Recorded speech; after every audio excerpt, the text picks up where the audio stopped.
This video is brought to you by Once Upon a Galaxy, the collectible card battler that hooked us earlier in the year on mobile, and it's now available on Steam. From the team that helped create Magic the Gathering and Hearthstone, Galaxy is fast-paced, free-to-play and fun, which are three of the four most important Fs in the English language, and I'll let you guess what the final one is.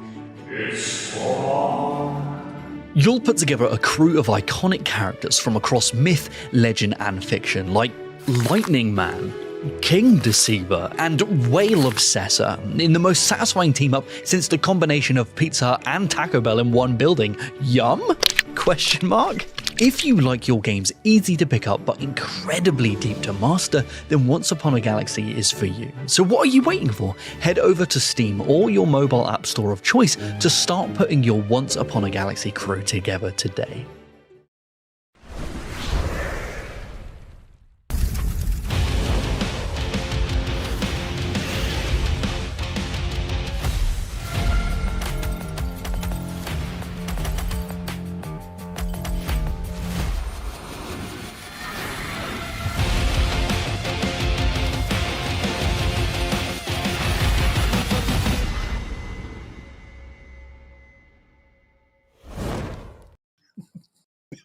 I also think XLR is fucked. Hello, everyone, and welcome to Firelink Podcast, episode number 86 for Thursday, September 25th, 2025. It's not September 25th at all. I didn't even update the date. It's October 2nd, actually. Holy shit. I was way off. Marty, I'm not way off. It was last week. It was one episode off. That's 7 days. That was like a year ago. Marty Sleeper here, joined by Nick Calandra, Casey Wosu, and producer Eric. And we got a big show for you. There's like a bunch of stuff to talk about. As you can see in our main topic, a lot of hullabaloo around AAA publishers, including the possible EA acquisition. We got the Xbox Game Pass price hike. Ubisoft sort of forming a new segment of their company called Vantage, and then of course we've been playing games because you can't stop us from playing games. It doesn't matter if all this nonsense happens. We're still going to be playing video games. They're definitely trying, but they're trying. But you know what? All I'm focused on is hella games. But we're here. How are you guys doing? We had a peek behind the curtain. We were talking about how my microphone's all fucked up. We don't know why. Right before we went live. Marty sounds fine to you guys though, right? Like I think that sounds it's not a big deal. I think it's a Stockholm syndrome thing where I sound like I always sound and I always sound bad. And so I think we need to figure out how I sound good. And we'll figure that out. Omar's on vacation. That's what happens when Omar's on vacation. That's why Omar shouldn't take everything vacations. breaks when Omar's gone. I'm just saying. It's true. I felt really bad having to ask him. I was like, are you the only person that can do credits, or is there somebody else can do it? He's like, oh, it's only me. And I'm like, well, I have to ask you to do it. Shouldn't have asked Omar. If anyone complained, you tell him you really want to bug Omar on his one vacation of the year. I just really wanted to talk to Omar. I missed him. Yeah, I also miss Omar. Yeah. Nick, how are you doing?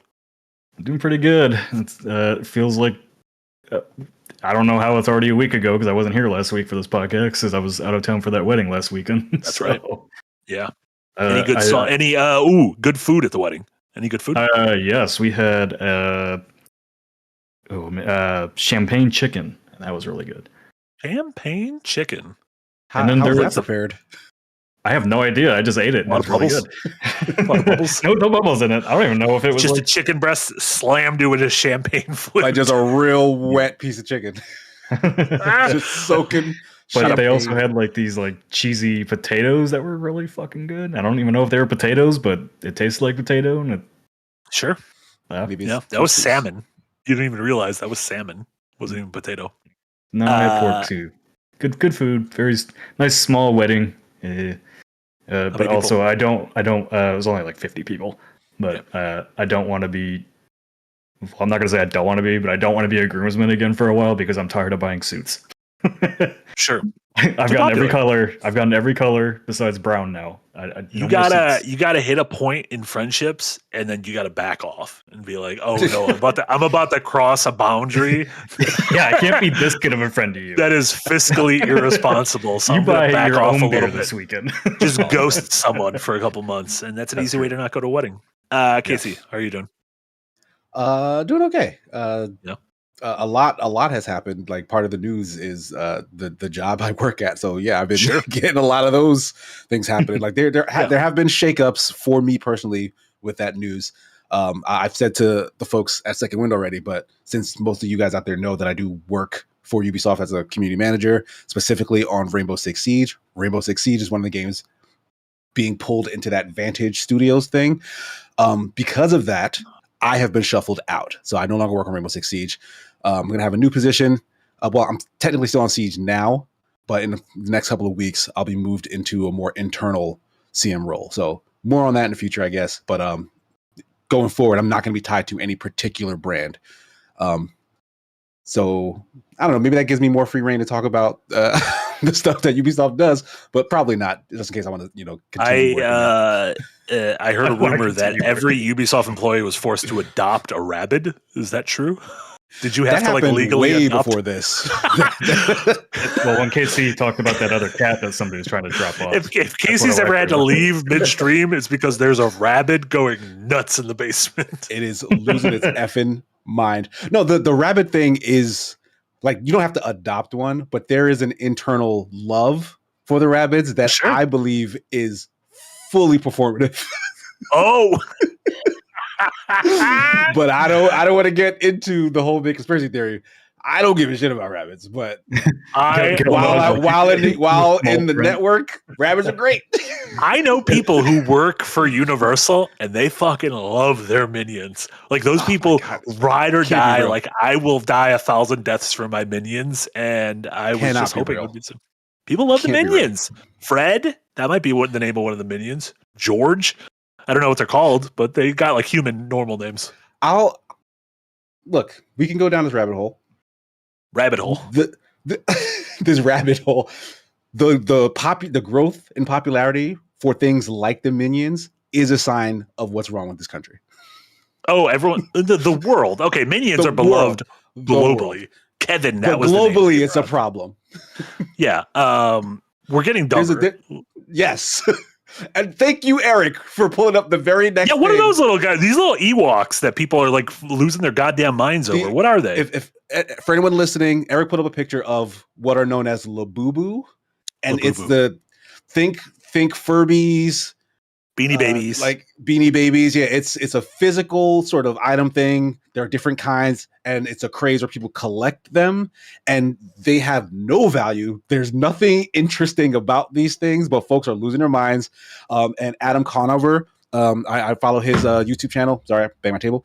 Follow his YouTube channel. He did he did a great video about how he believes the popularity of Labubu is essentially a sign of the economy being in trouble. I mean, I can't disagree with that. He makes really good points. Check out the video. Well, if you wanted in this economy, if you wanted whatchamacallit, what was what were they called? Not the Beanie Babies, the Furbies. Yeah, if you wanted a Furby from McDonald's, you'd have to pay $20 for it. My thing, I think these Labubus they remind me of if like a high school burnout in study hall was like carving Totoros into the desk using a knife, and that's what a Labubu looks like. And I'm like, why does anyone think these look good? Doodles from a dickhead in gym class from an absolute burnout. Nothing but respect for Labubus here. Honestly, I'm gonna say it, better than Funkos. I like Labubus better than Funkos. It's not a high bar. It's not a high bar. I'm sorry to. I know there's folks out there who love Funkos. I think Nick the OG is a Funko guy. I'm sorry, Nick the OG. Sometimes you disagree on things. Sometimes you call them funk nose. Before we get started on our big main beefy topics, thank you so much. I see folks already donating in the super chat live. We got a bunch of great comments from our Patreon at that $5 tier and above that we're going to read out throughout the show. But I wanted to get a couple of these super chats off the bat. Arms Law Enforcement with $5 Australian. Thank you so much. Finally, spring here, and I'm mowing the yard while listening, starting to empathize with the grass going under the blades. I'm not sure that's related. Like, what if that was just me? What if I was the person being annihilated by these fast spinning blades? Man. I got I got I'm one of those sorry. lawnmowers that collects the grass in the bag, and I'm even too lazy to put that bag back on. I'm like, why is this collecting? just you got a little blow it out the back, back. I don't give a shit. Yeah, that's pretty much. It's like, I'm it might grow back a little bit slower if you cleaned up the clippings, but yeah, that's. I am I gotta bag that shit up and throw it away. I'm the only person in my neighborhood who doesn't have a sit down mower. Every other human in my neighborhood is a sit down mower, and I got to Sounds push. like you need to jack somebody's mower. I don't want to drive things. I like getting the steps in. I told Casey 10,000 steps. That's how you avoid death. The Grim Reaper can only do 9,999 steps. So if you do 10,000 steps a day, never gonna die. That's what happened to Mephistopheles. Was that? But the Who's mower, the old guy in the Bible? There's a lot of old guys in the Bible. Fun fact. There's like a oldest man in the Bible. I used to ask this for trivia. Methuselah, 969 years. The Bible says this dude is 969 years. That can't be true. That's too long. The Bible is full of lies, by the way, but that's a whole other story. He's the son of Enoch and the grandfather of Noah. So shout that out I to knew thanks to that great Noah movie that the Christians boycotted. I don't know why Darren Aronofsky has never been Crowe. on our shows, because we sing that movie's praises all the time. It's so Jack good. loves It's so that good. movie. It's really good. Shout out to Noah. King and Was Commoner Russell with Crowe him. in that movie. It is Russell Crowe. He plays the titular. okay. He's Noah. Mhm. Hermione Granger plays his daughter. I think she's Emma Watson. Oh, shit. Not her real name. King and Commoner, thank you so much for the $5 dono. Can you really say that Minions are worse than Our Real Monsters or Action League Now or Ren and Stimpy? What? Yes. What? Yeah, I mean, because those felt like they came from a place, and again, maybe this is 90s like nostalgia bias. Those felt like they came from a place of art and expression, and they were ugly, but like ugly on purpose. Whereas the forgot about Minions those feel guys. like Yeah. they are created genetically in a lab to make money. Wait a second. Right. Go back to the image that you were just showing, Eric. What, Our Real Monsters? Our Real Monsters? Yeah, I like that one man who's got the two eyeballs This on his guy- hands. He just Yes, looks Oblina, like, he literally Ickis, looks and like a Crumb. ball sack. No, he looks like there's the one dude in Silk Song who looks like He that. looks The one dude in so- Silk Song who always wants to give you like a little kiss. Looks like Yeah, that guy. except Is that a dude? You're talking about new, right? The like the pink. Yeah, I meant the Bestiary. non-gendered dude. That was like a he just surfer looks dude. like a sack. Looks like a ball sack. yeah. Shout out to ball sacks. Captain he's a Perez. monster. I forgot Okay. that show existed. He's a real monster. Look at that arm hair too. Got to be European. You know he got to be Fuck, came European. up He with looks that great. stuff. Captain President, $10 dono. Thank you so much. Which tribe would win in a violent battle to the death? Labubus, Minions, or Rabbids? Rabbits are those things those things are straight up murderers. Yeah, Like Minion- rabbits will eat the flesh off your bones. But Minion is, so do you guys know Minion lore? Have you seen like the various Despicable Me, Gru, Minion films? I've seen the first one. All the other ones, they're all bad. It's bad. So their whole thing is they were the minions. They were like the little the gophers for every evil dude throughout history, including like Dracula. It goes through history, all the evil dudes. Skips the 40s. I wonder why the montage skips the 40s. Because canonically, Minions clearly Nazis. Clearly helped out the Nazis. Just totally skips over. It's like, oh, they helped Genghis Khan and they helped Dracula. No, Gru. Like, what else happened in the 20th century? What else do you want to tell us about? Honestly, we should have put the Minions up at Nuremberg. And then Michelle E., thank you so much with a $2 dono. Labubus are Monchichi, but even uglier. Y'all know about Monchichi? It's referenced in that Adam Conover video, but no, before that, I'd not known what that was either. Oh, I think these are actually uglier. I hate these. Yeah, these I are really- these are uglier. These are uglier. Yeah, it looks like if you like tried to like. nightmare material. Why would It looks the like kids if want you these tried to things? shave an Ewok like down to the skin, down to the flesh. And I do not like it. Those are the reason kids are scared of the dark, because those things are under your bed waiting for you. The reason I'm scared of the dark. So yeah, Awful. great start to a very regular podcast. Okay, 20 minutes in. Let's talk about the actual important things. these three topics we're kind of lumping together just because it's like, oh, big shakeups at it's three of the biggest AAA developers, publishers around. And so that's the EA, the Xbox, and the Ubisoft news. Let's start with EA. That feels like in my mind, that feels like the biggest. And Nick, I know that's a topic for the Unpack tomorrow that you and Eric are putting together, and I know Devheads are going to chat about that. But for folks who might not be caught up, Nick, can you give a really quick refresher on what's going on with EA?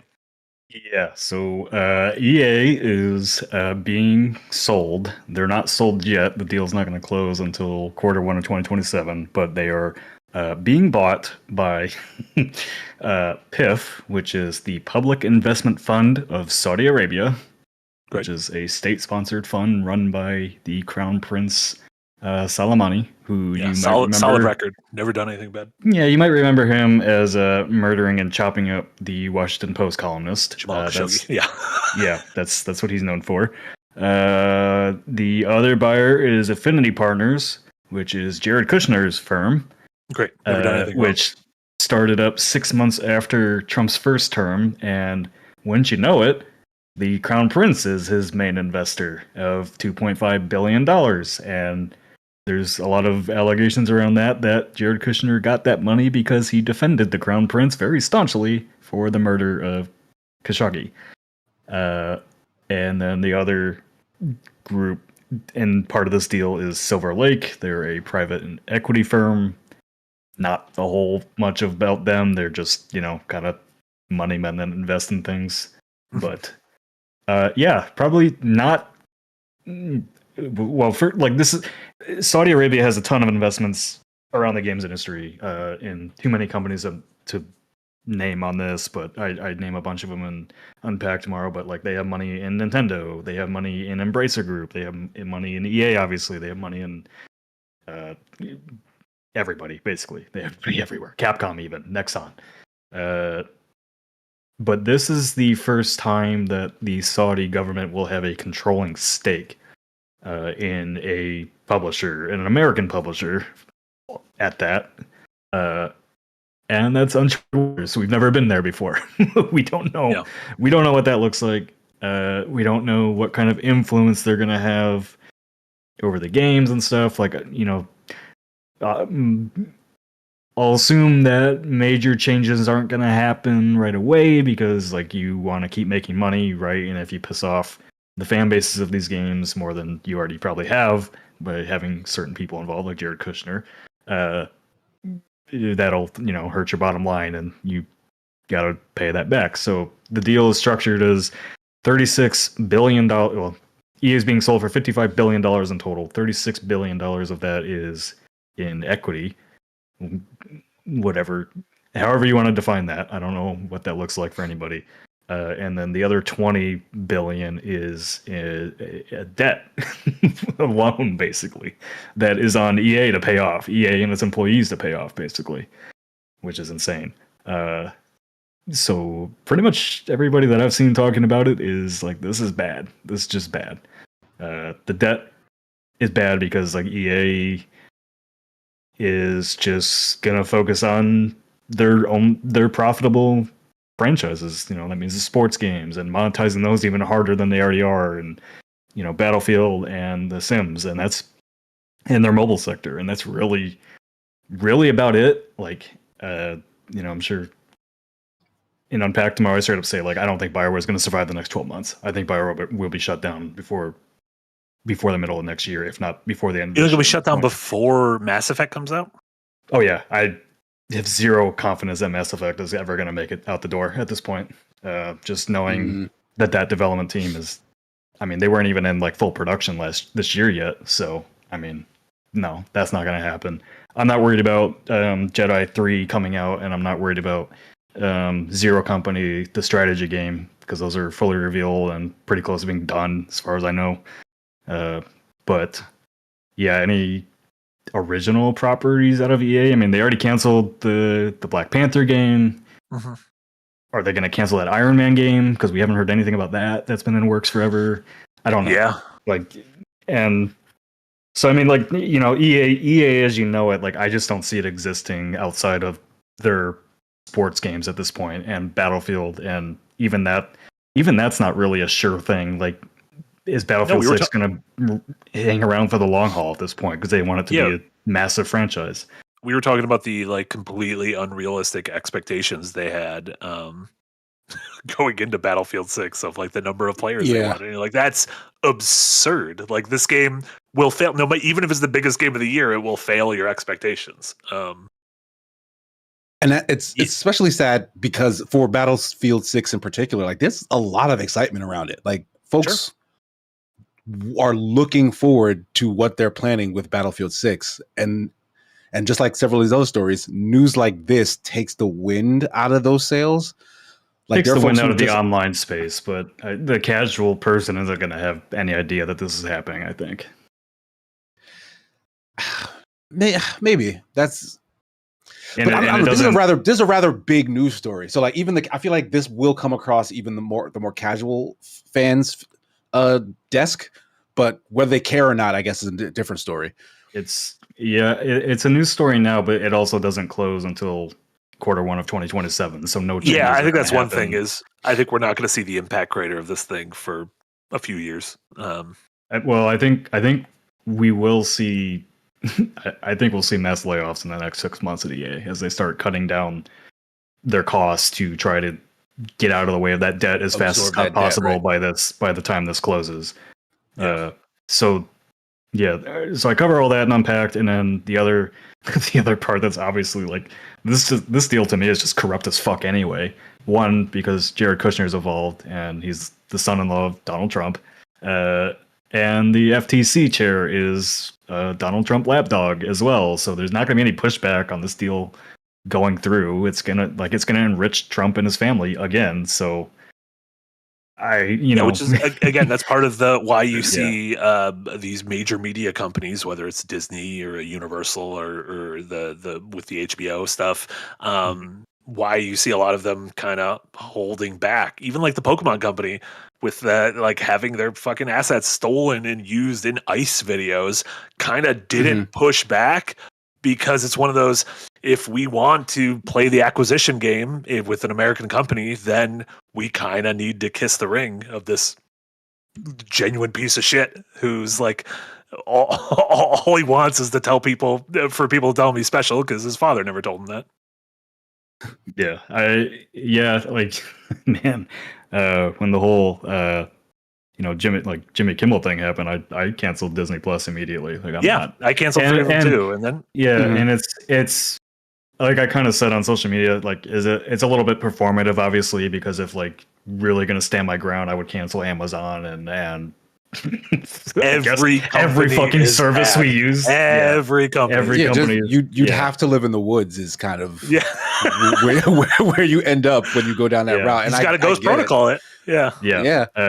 It's just it's crazy. Like maybe I don't know. I guess I don't know how to word it. Like I'm paying more attention to where my money's going and how it's being used at this point. But it's just like, man, like you're selling out to Saudi Arabia of all places. Like what are we doing? It's in all forms of entertainment. It's Live Golf. Like if you care about golf, they started this whole like Saudi funded golf tour to try to compete with the PGA. WWE has said WrestleMania is going to be in New Orleans, and they're like, actually, it's not. It's going to be in Saudi Arabia because they paid us $50 million to put it here. So much money. There's this comedy tour that's going on. Yeah, Bill right Burr now. just got some heat for doing a comedy tour because Saudi paid him to do that. Yeah, that was a tour with like every comedian you respect was probably offered, and most of them went there. That was Dave Chappelle, that was Pete Davidson, and Bill Burr and Louis C.K. I'm naming a bunch of people who aren't respectable, but I just mean they went for like the top of the top. No, and the thing is, like, it's money. Like, sure. Darren's, please watch Darren's video because he dips into some of this with how capitalism is basically just destroying all of media. But like, it's that quote from Succession: "Money wins." Like they got that oil money, and they are throwing it around. Like they are trying, it seems, to buy the influence that they haven't had in the large places in the world. Like they've had the money to do so for a long time now, but it seems at some point a switch flipped where they're like, no, we can just pay to get all this influence. Like all the pop culture things, we can just have them bow down to us and then get intimately involved. Like in media, in video game, which is very forward thinking of them, if I'm being honest. Like they're embedding themselves in gaming media, which has only gotten even more popular. It's like the most popular entertainment thing. It, produces the most revenue of any other entertainment thing because they're so expensive in and of themselves. So and it's a playbook that China's also doing as well. If we're going to go that route, like Tencent, as we're going to get later, like they invest in all these different gaming companies, and it is a play for influence on the world stage. Like this is like some real 4D chess bullshit that's going on. And all we can really do is kind of sit here and talk about it because it's just so above anything that we have any real control over. Like, yes, we can cancel our Disney Plus and they'll be like, okay, well, maybe let's take one step back, but it's not going to change the actual path. Like they'll do a little detour around that little bump in the road, but then they're going to keep going where they want to go, which is ultimately taking all of the money in the world. Yeah, like I haven't, even though they brought Kimmel back, I haven't resubscribed because I don't trust them to not bow back down to it if it's pushed again. You must have not seen that Mandalorian and Grogu trailer, because that got my subscription right away when I was like, look at this piece of shit that they put on film and are putting in theaters. I mean, the Saudi, as I was doing all my research on this, and like I already knew this part, but like the Saudi government needs to transition away from oil. That's what PIF is for, the Public Investment Fund. What I didn't know was they have investments in literally any company that can come to your mind, like any big company. They have an investment in it. Uber, Facebook, Boeing, everything. They have money in everything. It's insane. And I'm,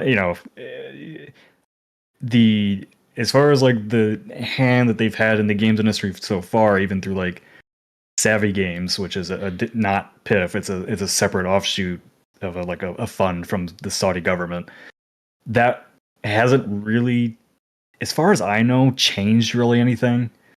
But that's the difference this time, is that EA is now going to be majority owned by them, where they will decide what they want to do here. And Andrew Wilson's staying as a CEO and all that, but like, I mean, when you think about like EA and The Sims, like The Sims is one of the most progressive, woke games on the market. Is it going to remain that way, or are they going to change it to? My gut says they're not going to touch it because it's such a huge moneymaker. At least in content wise, I think they're going to monetize the absolute fucking bejesus out of this thing and gotcha the shit out of it. As Donald Seaman over in the Patreon, thank you so much, Donald, said, what do you think goes away first, gay romances in Mass Effect or pregnant men in The Sims? I mean, Nick, you already think Mass Effect just is going away. So. And that's not really because of that. I just think if you need to leverage this debt, is Mass Effect going to pay for it? No. Yeah. Dragon Age wasn't a big seller. I don't think Mass Effect 4 is going to be a big seller either. I think BioWare's heyday is kind of past them. That's true. Is it possible, in terms of them trying to deal with this debt, that they try and sell off some of those IP or even the whole studios that are attached to some of these titles that maybe doesn't fit? Are any of those? I don't think any of those IPs or studios would even make a dent in that. Like, how much are you really going to pay for BioWare? Today's BioWare is probably. And how much of those IPs worth? Maybe a couple million, 50 million for Mass Effect, 50 million for Dragon Age, something like that, I guess. Then the other question is like, who's buying studios right now? Nobody. Yeah. Tencent, Nexon, I guess. But the studio that I'm actually really concerned about is Respawn.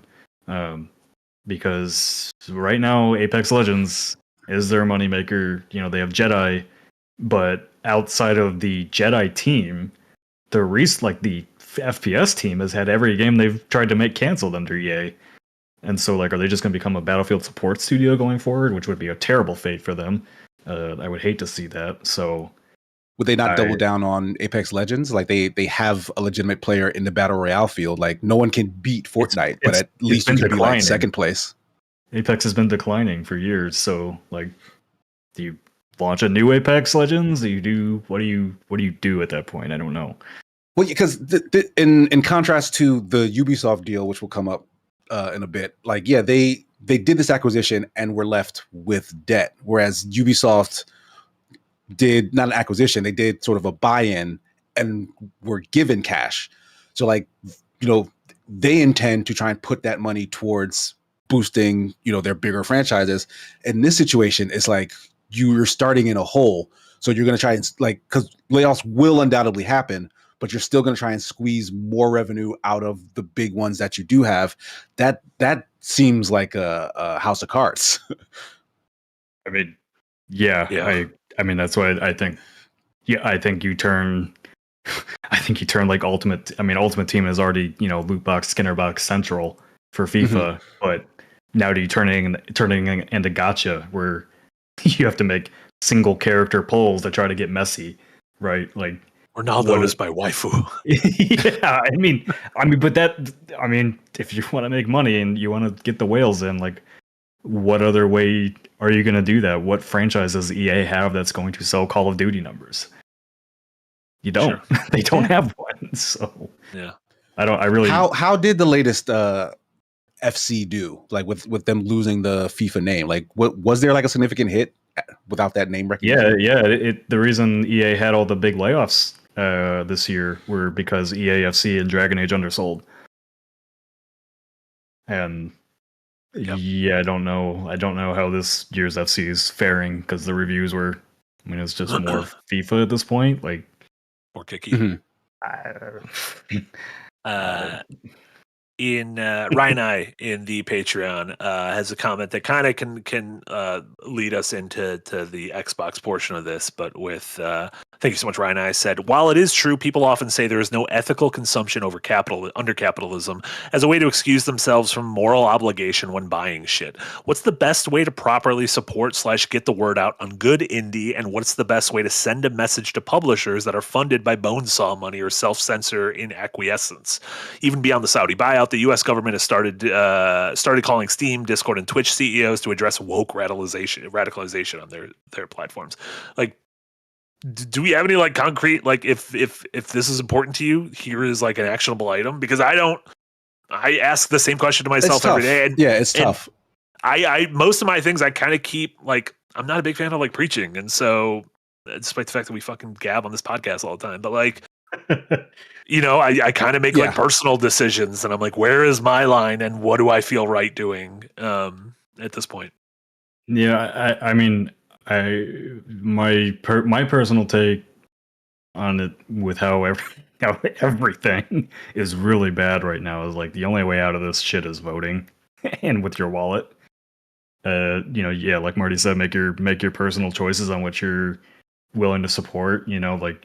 I cut Paramount because they capitulated to Trump, and I cut Disney and Hulu because they capitulated to Trump, and like that's directly going after the First Amendment. And I'm like, I will not support that. As somebody in media, like that's weird to support that. And also, like, I am fine sailing the high seas and not giving my money to corporations at this point. So I mean, that is an option, at least on the visual front, because it's a lot harder with software, etc. But that's something you could consider. I won't, spell it out exactly. But I'll say, like I don't think there's like a foolproof strategy. It is going to be a sort of an internal moral thing that you do. What I find that I tend to do is I take hard stances on specific things. For example, I never pre-order because I think that's a bad business practice. And it does nothing for the consumer, and it doesn't let these companies who are trying to gouge you count their eggs before they've hatched. So like, if I'm going to buy a thing, I'll just wait till day one to buy it. Or better yet, if you can, wait until it's in a deep sale, wait until you can actually find it at used. Like if a GameStop isn't in existence near you anymore, like maybe try online when someone has finished with theirs and then they decide to put it on eBay or Amazon or something like that. Maybe buy it secondhand, but you're going to be sacrificing in some way. Like you're going to be not doing the things you would want to do in order to take this stand. And it's going to be tiny. It's not going to feel like you're doing much, and maybe you aren't, but at the very least, it's something. Mm-hmm. And that's really all we can offer. Because get more involved and knowledgeable about politics, because that's probably your best bet, is to do things like vote, to do things like donate money. Like if you were gonna pay maybe for a game thing and you're really mad about it, or a subscription thing and you're really mad about it, take that $20 if it's not hurting you too bad and donate it to a politician who's like doing a grassroots thing and trying Especially to get elected and actually like stuff in your city and stuff. Mm-hmm. Like look into that as an alternative way. Like, I'm not playing as many video games. Maybe I'm going to go outside and do community service.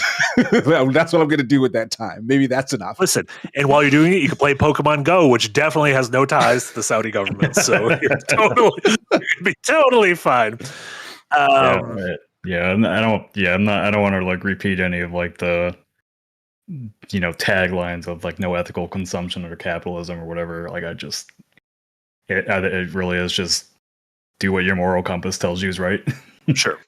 Yeah, agree. I agree with you there. And I know there's going to be somebody like, I'm sure you'd rather have us just spoofing and goofing and talking about the shit we're playing. And there's going to be plenty of weeks where we do that. But also like this shit is important. You can't, like, there are some people who say like, listen, I come here for escapism. That's kind of what this whole thing started. And I don't want to hear this shit, but like, it's too late. You can't just cover your ears. This is in everything. You can't talk about the things you like without talking about it. We're not shoehorning these topics in.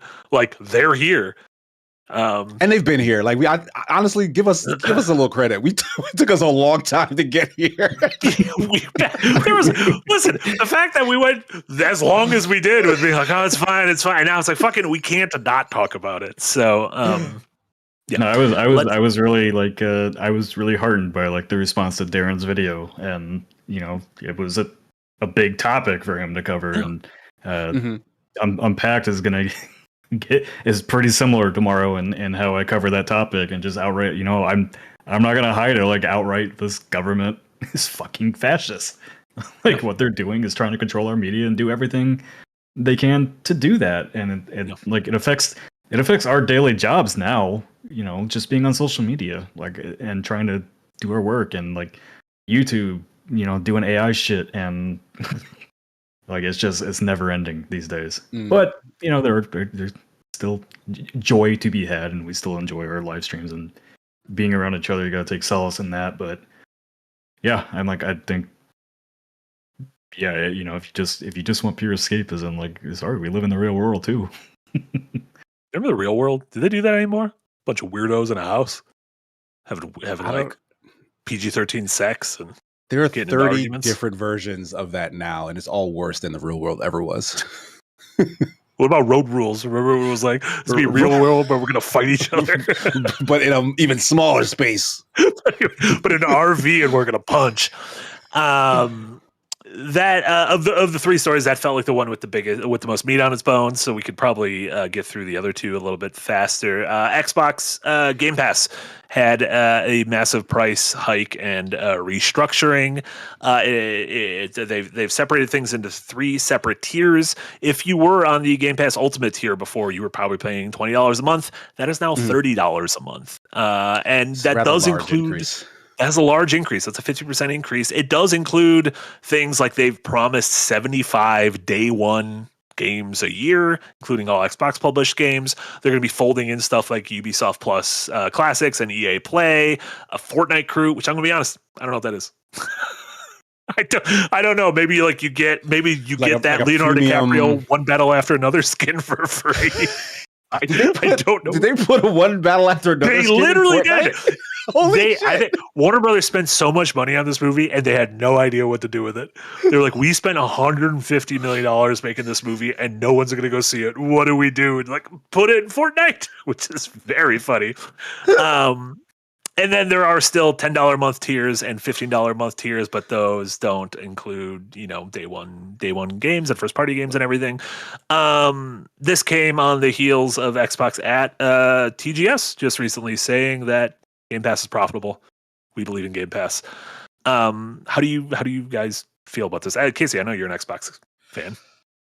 Yeah, I'm such an Xbox fan that I actually have been paying for 2 Game Pass subscriptions. I've been paying for 2 simultaneous Ultimate subscriptions, one for me and my son's Xbox that's in this house, and then a second one for my son's Xbox that he uses outside the house. Because I have 3 Xboxes, because I'm such a huge Xbox fan, that was the only way I could get him Game Pass Ultimate in both locations.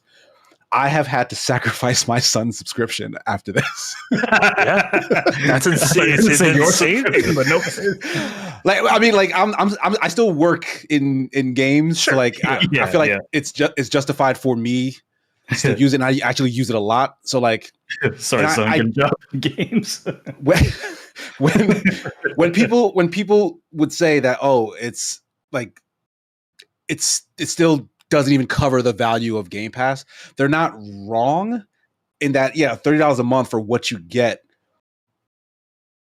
does make sense, but only if that's kind of your main mode of entertainment. If you're only using Game Pass, then yes, and there aren't that many people who are like us. We are super users, and even at that tier, I'm a very unique case. I work in games and I also work in games. I work for Ubisoft. I have the whole Ubisoft library. Them adding that to the thing adds 0 value to me. We're still paying that full price. So I'm keeping that because I have to. Otherwise, I would get rid of it. And the ancillary one, I got rid of it. And I am a huge Xbox fan. I love what they do with Game Pass. They've had a great year this year with and that day one thing is very enticing because those games come out and you want to be part of that zeitgeist. You want to play them as soon as possible. How does that even work? If you're outside of the day one tier, do you still get those games just down the road? I think they said that they will release them eventually, but what that means is that all of them definitely not. Call of Duty is right, not going to be there. They're going to very much pick and choose. 6 months down the road, you get a South of Midnight, but you might not get a Doom, that kind of thing. Right. Yeah.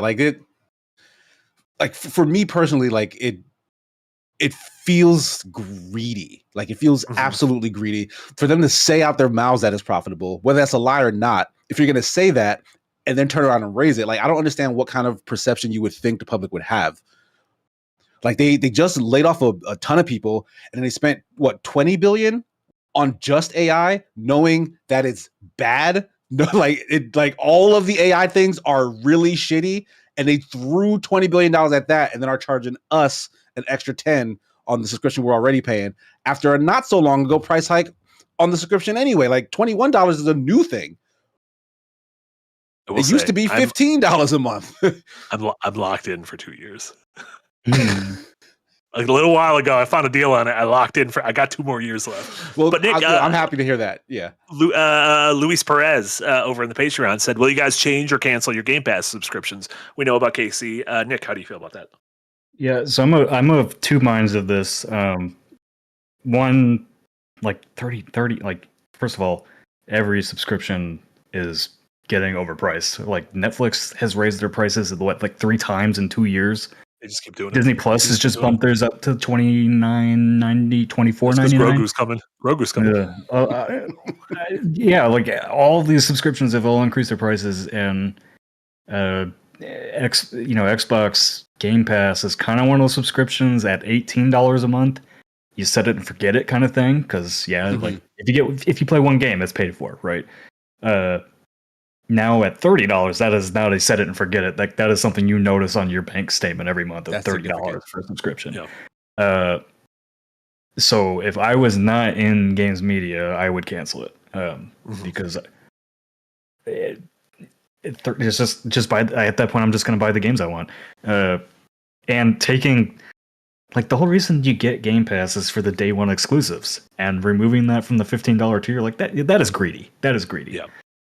There's no way to tell me you're not. And so my other thinking about it, though, is that they are willing to take that hit because at that $30 tier, you've got Call of Duty. Now you've got whatever this Fortnite thing is. you've got the Ubisoft stuff and all that. None of us know what this Fortnite thing is. I'm assuming it's like their top tier battle pass or something like that. But you are, I think they're targeting, like, so far they've targeted, I think, a lot of the hardcore gaming audience. Sure. And by bringing Fortnite, Call of Duty in, because we don't know like how much growth Game Pass saw from last year, because Call of Duty last year was the first time that was a day one launch. Sure. So we don't know what the growth was from there. And now you add Fortnite in there, like, will that offset any damage done to the people that are online, like us, that would notice this a lot more and care about it a lot more? Because, like, if you're subscribed to Xbox Online, well, you're like, all right, well, I already be paying $10 to play Xbox Online. Now I get Game Pass with it. I'm playing Call of Duty.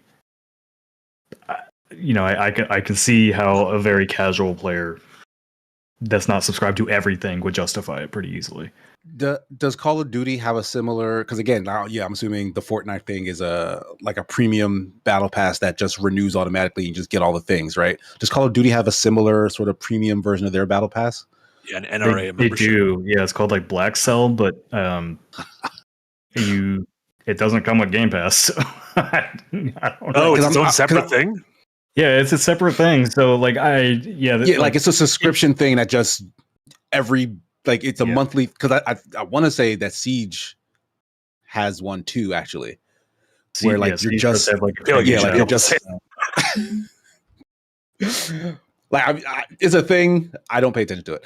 Sure. But so I'm trying to put together the math. Like, if you were every year to buy like the new Call of Duty, and be subscribed to the thing, is that less than the $30 a month? Well, like I said, if you're a casual, let's say you're a casual gamer, like my friends are, and your main games every year are Call of Duty, the sports games, maybe a couple of Ubisoft titles, I think that pays for your subscription. But I find it way harder to sell $30 a month for my video game hobby to casuals, because like the real power of Game Pass was the value proposition, where casuals, like you said, could set it and forget it. Like, oh, this is just a thing on the side. I get all these cool games just whenever I feel like getting to these cool games. This is like a market investment in your gaming hobby that I feel like a lot of casual players don't pay enough attention to. Like, they'll just see, I have to pay $30 a month for this. I'll just pay $70 and that'll be the end of it. Even if they do want to do a battle pass thing and spend money over time, like I feel like in practice, it doesn't make the kind of sense on paper that you would think. But also think about like how many of those people buy skins in games, and Fortnite skins and all that. Like, is $30. No, and I'm sure like they may end up spending more without the subscription. But I feel like that's just the idea of subscribing to it. I don't think they'll sign up knowing that that's their behavior and that's what they'll do.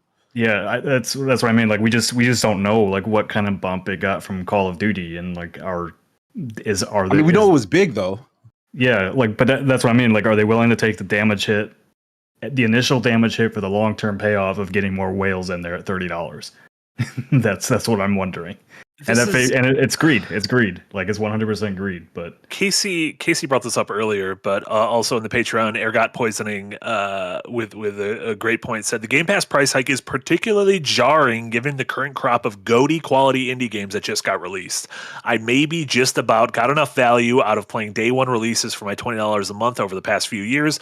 The thought of needing to play 6+ AAA games per year to justify the expenses moving forward is the push I need to cancel completely and spend all that money playing shit on my Steam Deck. But at the same time, this year's Game Pass lineup has been arguably the best ever. And we're not just talking first party games. Like, first party, they had Avowed and they had South of Midnight and Doom and Call of Duty's coming up and that kind of stuff. There's probably a car game. Some car game had to have released this year. But literally some of the best indie games of the year came out on Game Pass day one. Citizen Sleeper came out day one. Blueprints came out day one. Fucking Claire Obscure. The Altars. Yeah, that's been a Silk Song just came out day one. Like, literally, when I look at my 10 favorite games of the year, there's a very good chance that like 6 of them were day one on Game Pass. I don't think Donkey Kong Bonanza was, but like the other ones, I think they were there. So it is I'm not gonna stop because I still do get my value out of this because I play so many fucking games. But I have friends who I have a friend who's a pretty hardcore gamer, just had a kid, and is like trying to get like a secondhand high off me, telling him what Silksong and Hades is like. Cause he's like, I don't got time. Just tell me what it's like. Like he's like, just spoil it for me, rotten. And so I do think there are people who they want to play all this shit, but they just aren't gonna have the time that we have because our brains are broken and because it's our jobs. Yeah, if they could have maybe gotten away with this if it was smaller, like if it was a smaller price hike. They're like, because they're still using the excuse that they're adding value to it. Like, we're adding this library, we're adding that library. Okay, great, fine. But to jump the way they're jumping is like, it hurts. Like, the economy is in shambles. Like, some folks, even if they want everything that is offered, like, oh, this is so good, they literally just cannot even afford it. Even if they are the exact audience that they want, and they just don't have the money for it. Their budget will not allow $30 a month for just this side hobby. Or they have to that's not the only thing that's going up. Everything is going up. If you consider going to the grocery store every week a subscription service, that just went up because everything's fucking expensive. Try to buy beef. And I'm like, maybe I just won't eat beef anymore. I think it's worth to make the distinction. I think it's worth to make the distinction. Like, this is really the premium tiers, or not, no, this isn't the premium tier. What is the ultimate tier is really only if you have to have those games day one. If you don't, it's $15 and you get them when you get them, kind of thing. So but you don't get Fortnite Crew, which is the reason we're all signing up. Yeah, I mean, like, I would probably, I was rethinking about it as you guys were talking. Like, I would probably just downgrade from premium to, if I wasn't in games media, I would probably just downgrade from ultimate to premium, the $15 tier, because then I have a library of games to pick from, and I get exclusives when they come out, I guess. Apparently, Fortnite Crew is an $11.99 value that has access to the Fortnite Battle Pass and 1,000 V-Bucks each month. I don't know what that means. I don't know what digital skins that do nothing for you. V-Bucks is the most precious digital currency.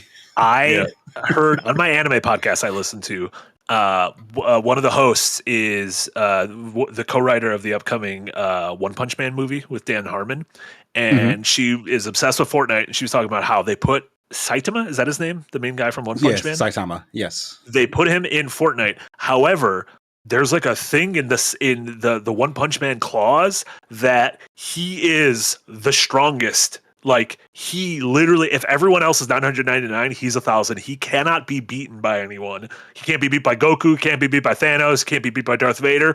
And so his skin in Fortnite flickers because canonically it is Saitama playing Fortnite as himself. So it is not Saitama the character in Fortnite.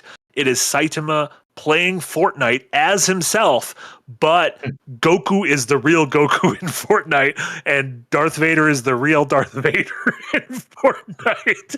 And that's apparently nuts. Yeah, which is insane. I was like, I wonder if any other companies had like a very specific, like, you can't. The fact that they could do that and that got around the clause is what. He also just doesn't seem like One Punch Man is big, but it doesn't seem like it's the biggest. Like, it doesn't seem like that would be the thing that has the ability to, like, listen, we want to throw a wrench in your whole thing of a battle royale, and so here it is.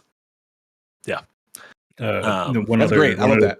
Yeah, one other thing to think about with the price increase is like $30. It seems like the cap. Like, anything. I mean, it's already too much. Anything above that.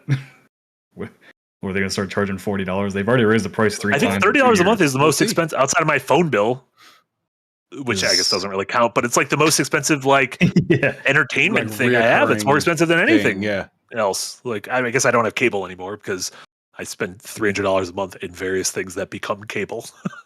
Yeah, PS Plus Premium, that's the highest tier, is $18 a month. But you don't get day one exclusives with that either, so. What if everything's terrible? Everything is terrible. Everything's too expensive. Everything's terrible. I went to the grocery store yesterday, and four hamburger patties were $15. Fuck. We gotta stop eating beef. I think I'm a vegetarian now. Is beef's too I'm expensive? about to start eating just all these- grass. All these You know what's farmers pretty in good? Turkey. Turkey's expensive too. A pound of turkey is like $12. Listen, all these farmers who can't sell their soy to China anymore because China doesn't want to do business with us, and so Argentina's selling all the soy to China that we are paying Argentina to do. If they want that soy, just send me the soy. I'll figure out what to do with it. Whatever. I'll become a soy boy. That's fine. No. Trump said today we're going to give them a $10 billion bailout again. What, the soy boys? Yeah, I'm gonna start calling farmers soy boys. Is that all right? Do you think they'll get mad? Speakeasy get those fake vegan burgers. The Impossible soy. Burgers are even more expensive than regular. Yeah, they charge you more for the fake beef. Like, why? Yeah. It's hard to make. It takes a lot of resources to make it. I think we should worse than the real beef, right? Like, I don't want this. Listen, let's go back to eat. When I was in college, I would eat toast sandwiches, which was I'd toast 3 pieces of toast, and I'd have toast. I'd butter it. I'd put a non-buttered piece of toast in the middle. Butter another piece of toast. Bread's not too bad if you buy shit. Why did you butter the middle toast? Oh my god! Because I was poor and I thought it was like I was like, this makes sense because you don't butter your cold cuts. That was far and away the poorest I've ever been. It was like shockingly poor. This last thing before we get to a shit ton of super chats and the games we've been playing. This Ubisoft thing, I don't think there's, in my opinion, there's not a whole lot to go into yet because we don't really know what's going on. But Ubisoft Advantage is the new. Subsidiary, is that the term that we use? Yep. A new subsidiary that they've talked about before. A company within a company that has separate CEOs, and this Vantage Studios is going to be the umbrella that specifically the franchises Assassin's Creed, Far Cry, and Rainbow Six are under at Ubisoft. So all things Assassin's Creed, Far Cry, and Rainbow Six, which I imagine are the 3 biggest franchises at Ubisoft, are under this, and then everything else Ubisoft is doing is going to be just still under Ubisoft. Normal Ubisoft. And just before this, they also sold off a couple of smaller, lesser IPs to other buyers, like Child of Light, I think was one. They sold Home. Like, I didn't. What is that? Home? Yeah. Oh yeah, I saw that. What is that worth? Wait, I have a really quick question, and I don't know. Maybe you can't even. So just feel free to remain silent on this, Casey, if you need to. Does Rainbow Six, is that all of Tom Clancy? So is that Ghost Recon? It's specifically no, yeah. All of the other Tom Clancy things are still with Ubisoft. So Splinter Cell, proper. Ghost Recon. So just the one Rainbow that you had to Six yell into your Hawks. Microphone? Hawks. What about End War? Was that the one where you had to yell into your microphone? No, End War was the one you yelled into your microphone. Bring back End War. Let me just yell in my microphone. Even more specifically, is Rainbow Six Siege is the only one included in this. So other Rainbow Six titles that may come in the future would still be Ubisoft proper. Like, so if like a new Rainbow Six Vegas came out, that would still be Ubisoft proper. Interesting. Right. No, find out about something. Yeah, that's kind of there's not a whole lot more to that. They said like the studios in Montreal and Quebec and Barcelona and Sofia and a couple of the other studios are kind of be under this new umbrella. There's as of now no shakeups in terms of already announced things. Like we know that Assassin's Creed Hexa is coming. That's the kind of the spooky witch vibey Assassin's Creed that I'm very excited for. There's been a lot of reports and rumors about a Black Flag remake. I'm assuming we're going to hear about Far Cry at some point in the near future because it's been a little bit since the last Far Cry. So yeah, like I said, not a whole lot of details there. If this is good or bad, I don't know. It's too early to tell, really. Yeah. Tommy Salty though. I hope it's good. Oh, sorry. I also hope it's good. I hope it's good. As a fan of a couple of those franchises, I hope it's good. I'm also very excited for Assassin's Creed Spooky. I low-key think Assassin's Creed Spooky might be a real big deal. I just want their new titles to be a Ubisoft original, Vantage original. Yeah, they're gonna have Vance original. I don't want to play a Vance original. No, Ezio has to fuck his Italian couch the entire game. Tommy Salty, thank you so much. In the Patreon said, and this will lead us into the rest of the show. Nick has often pointed out that people who left big gaming companies will start their own studios and gradually become the main drivers of the industry. Are we entering that era of AAA decline? I think so. Here's a funny Anecdote. Yeah, to that.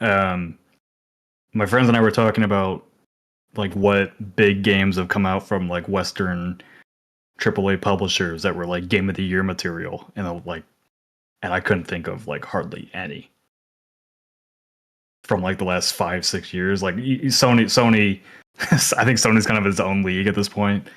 But EA, Ubisoft, I guess Ubisoft's not really Western, but Westernish. 2K, I guess GTA.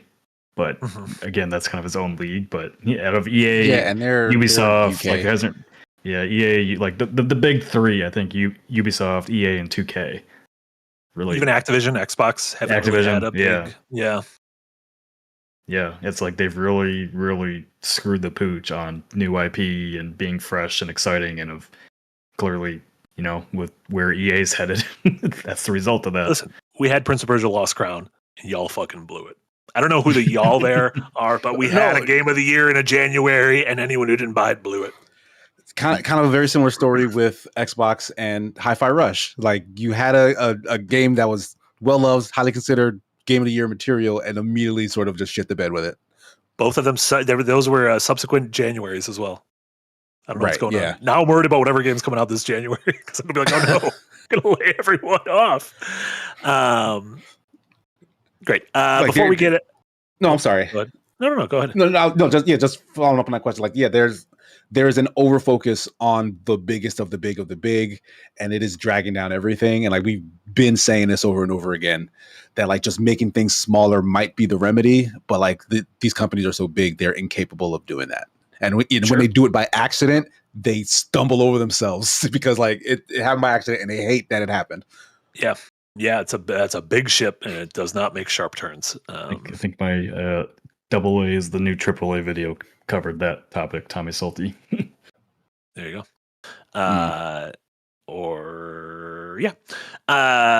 Going over a couple super chats. Superman Jeff gave support over in Ko-Fi. Thank you so much, Superman Jeff, true friend of the show. Appreciate you. Yes, Superman one of my actual best friends. Literal IRL friend of the show.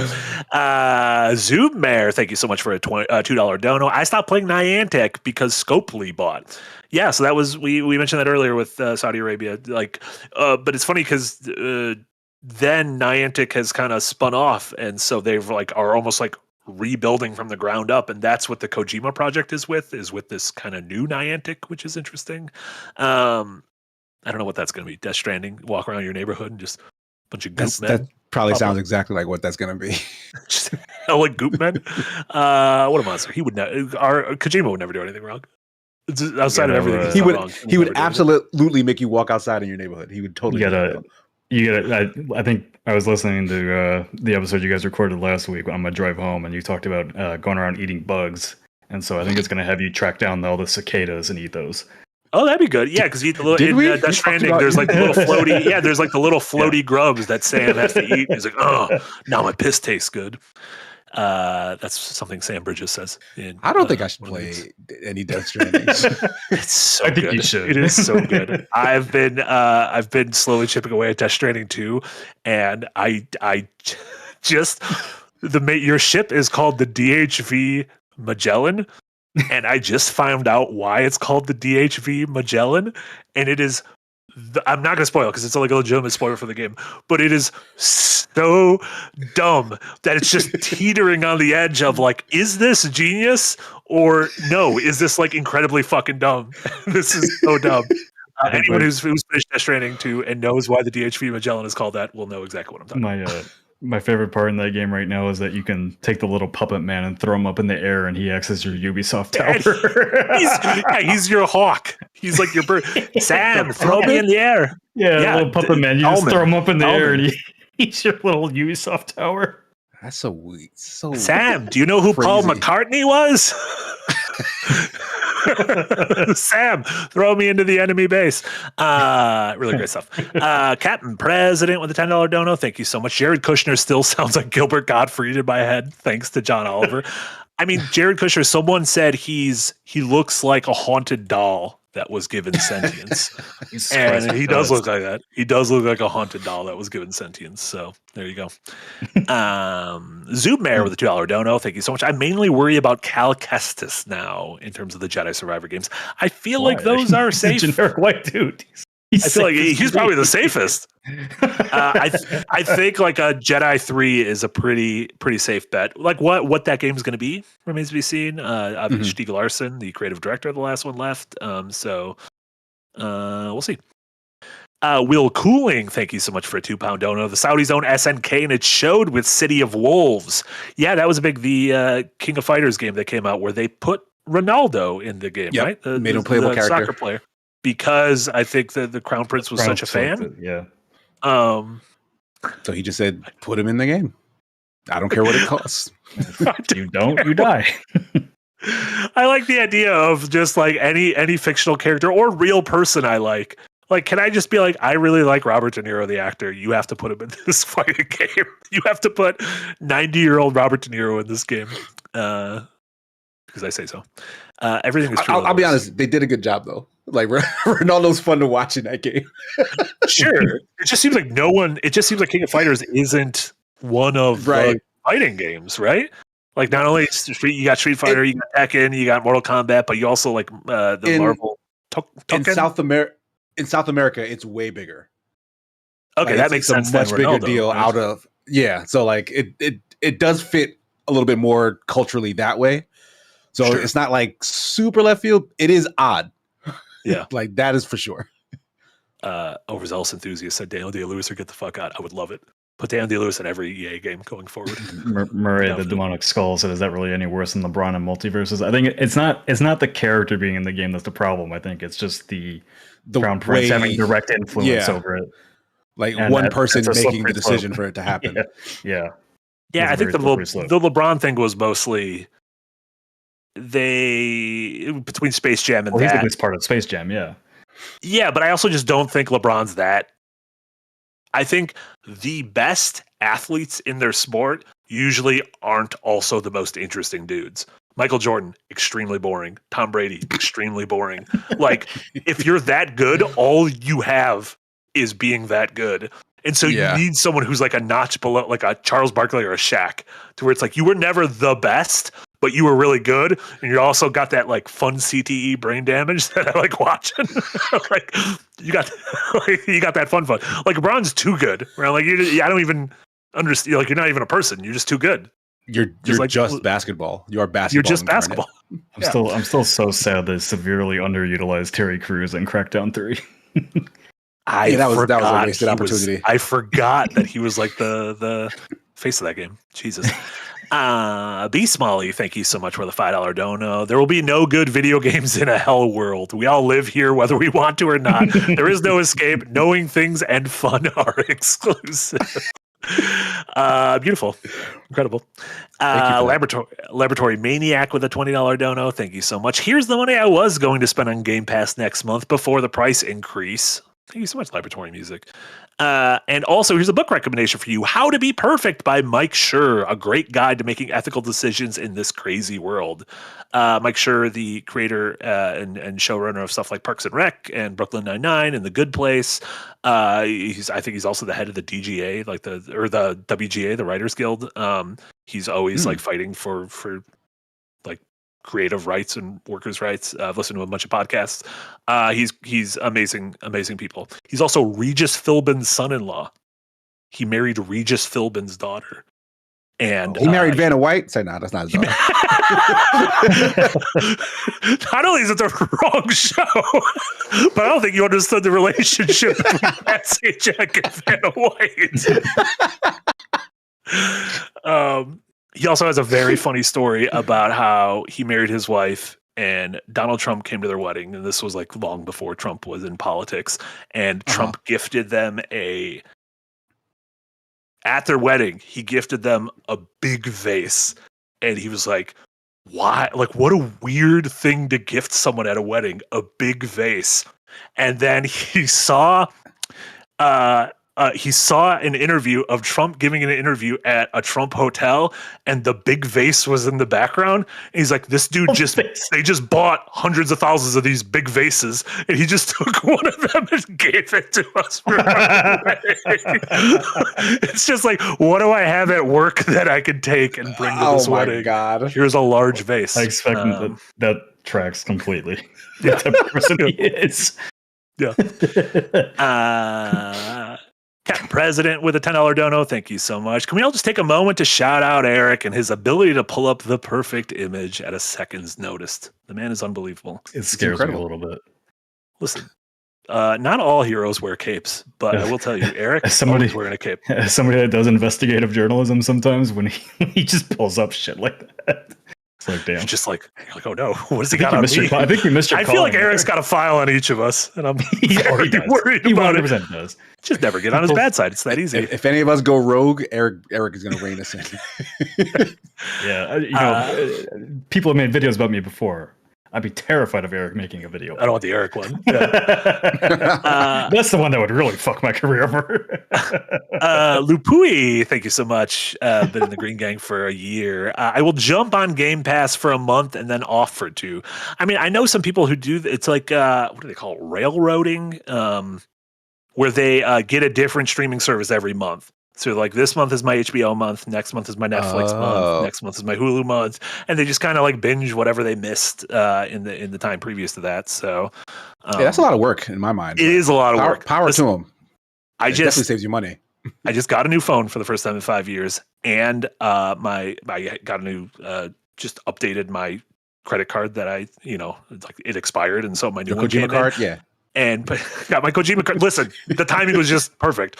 But having to update all that information and everything, I'm like, this is hell.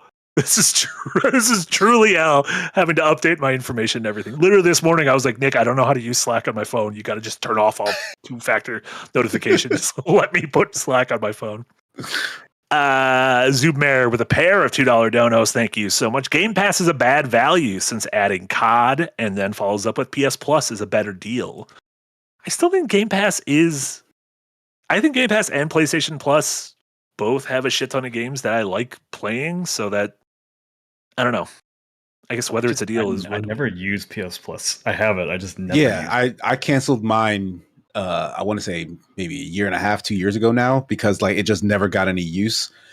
And it's good for catching up on a bunch of stuff after a while. Like if you haven't been touching the PlayStation, Sure. But like that's how little I use it. Is I don't get to the part where I need to catch up. I just don't. And turn it PlayStation on. doesn't put their first party games on there, so it's like I bought Ghost of Yotei today, and it was $80 or whatever. Like it wasn't a part of PlayStation Plus. And I always forget when we keep mentioning stuff like Blueprints. And I think Animal Well last year as like they were on Game Pass, but everyone's like they were also on PlayStation Plus. I don't think Animal Well's on Game Pass. I think it was just PS Plus. Oh, well, there you go. I just lied about that one. See, I snuck in my one lie of the show. Snopes. Good job, Nick. You did good. Fungus Finder with a $2 dono. Thank you so much. My bag of Scoop Fritos were over $7 goddamn. That's insane. You should just buy a different chip at that point, Fungus Finder. They're all that if expensive. The chip you want is $7. You can find deals. Why are you buying Scoop Cheetos? Buy the regular Scoop ones. Fritos. Oh, Scoop Fritos. I don't think there are Oh, Scoop Fritos. Cheetos. I'm sorry. That's what I meant. Because Fungus Finder wants a scoop. Fungus Finder's a man who needs a scoop. You How else can, you you can scoop your scoop dip? with a regular Goddamn, let Frito. him It's scoop. curved. No, you can't. A They regular just break. Frito is curved. No, it's just going to break. break. It's going to shatter. It's going to shatter kind of- like Kyrie kills a leg. Weakening these Fritos are you guys eating? No, that's because Nick and I got strong Midwest wrists, so we scoop hard. Yeah. You have a dainty scoop, so you Just can do a regular real thick Frito. dips. Yeah, maybe my dips we are got really too watery. We got really thick wrists from cutting in the steaks out here. Yeah. Tons of cranking. Marty the Demonic Skull, thank you so much too. Canadian dollars. Marty, water wells. What the fuck is the One Punch Man movie with Dan Harmon? Dan Harmon that's coming. is co-writing the One Punch Man movie live action with another writer, Heather Ann Campbell. I don't know. That's all I know. There's no casting. There's no director. Maybe it'll never come out, but there you go. I don't think One Punch Man should have a movie, but if someone's going to write a One Punch Man movie, I think Dan Harmon is a very good pick. And it is, as someone, I don't know Dan Harmon. I know Heather Ann Campbell, and she is like the world's biggest One Punch Man fan. That man is so really bald. Really good combination. Yeah, It's and all she that writes on Rick and exercise. Morty, so the two of them have like have a what do you call it when two people work together well? Rapport. Yeah, exactly, like us. You know that thing. The Man in Black with a $10 dono. Thank you so much. The only sin Prince of Persia: The Lost Crown committed was being a $40 Metroidvania in a market where we can get great games in a genre for half the price. Also, I'll give you true, another one. but it sucks. Yeah, I'll give you another sin. It was locked to an unpopular distribution it platform. was Epic, right? It was Epic at launch. No, Is Ubisoft no, it wasn't. Speedplay? Yeah, it was even Speedplay. even less popular. I didn't even know that was a thing. It wasn't on Steam. No, Why don't they put It's it just there? on Uplay. What don't you want your thing to make money? No. Money bad. Listen, one thing I've learned from our community, I'll be honest. Before I joined the Escapist, I was always like, it's on a computer. Who cares where it is? Now that I'm here, I'm like, no, You it understand. clearly matters if it's on it Steam. very much matters. Steam Yeah. is so important, and I learned. So everyone needs to learn, like I did. There you go. Am's Law Enforcer, thank you so much with $10 Australian dollars. Second one, Patreon and Pirate Hat replaced my streaming. Patient Gaming replaced Game Pass, and local garden groups are replacing my supermarket subscription. Opting out of FOMO Ooh. turns down the heat of modern life. I love that. I also love the local garden group thing. That seems nice. That's really cool. Also just yeah. On a love hat. that. What? So that's an interesting hat to wear around town. Pirate Hat? Yar. Yeah. Just walk into a store with that on. I do the You know what's I do going the down. opposite. I still buy all the games, but I steal all my stuff from grocery stores. So that's it all evens out. I've already said the this before. games if you're hungry. Grocery store trick. Sure. If your grocery store allows you to check things out, when you get a tomato, you don't know what kind of tomato it is. So it's whatever the cheapest kind of tomato is. That's what it is. I know it's an heirloom tomato, and I know it's not cheap. But if you're making me do the checkout, you never trained me. I don't know what kind of tomato this is. You're the reason self-checkout's going away. It's not going away. It's never It's going not away. going away. They should be putting more of them. Yeah. What I need is a high capacity self checkout. When I got like a lot of shit, it starts to get cumbersome. Yeah, let me just your card on a thing and let a robot do it. the problem is they need to put the barcodes everywhere. Boxes should be oops all barcodes. covered in Just barcodes. everything is a barcode. Imagine how easy it would be. That is the problem with self-checkout. Just you spend more time looking for the barcode than actually checking out. I worked at a grocery store for a little bit, so I still got that. I still got that muscle memory. I know like how to hit all 6 sides of something to make sure I get it quick. That sounded gross. Mirith with a $2 dono. Thank you so much. Say something that brought you joy this week. That's incredible. One of my best friends got married over the weekend. There you go. That's nice. That was last week. Fuck, that doesn't count. Shit, nothing made me happy this week. It depends on when the week starts. Saturday. No, those start Saturday. Fuck. I don't know that. Well, tomorrow I'm gonna go hang out with two of my friends, and we're gonna go. Usually, like every once in a blue moon, once we get some free time, we'll like go sit down and eat.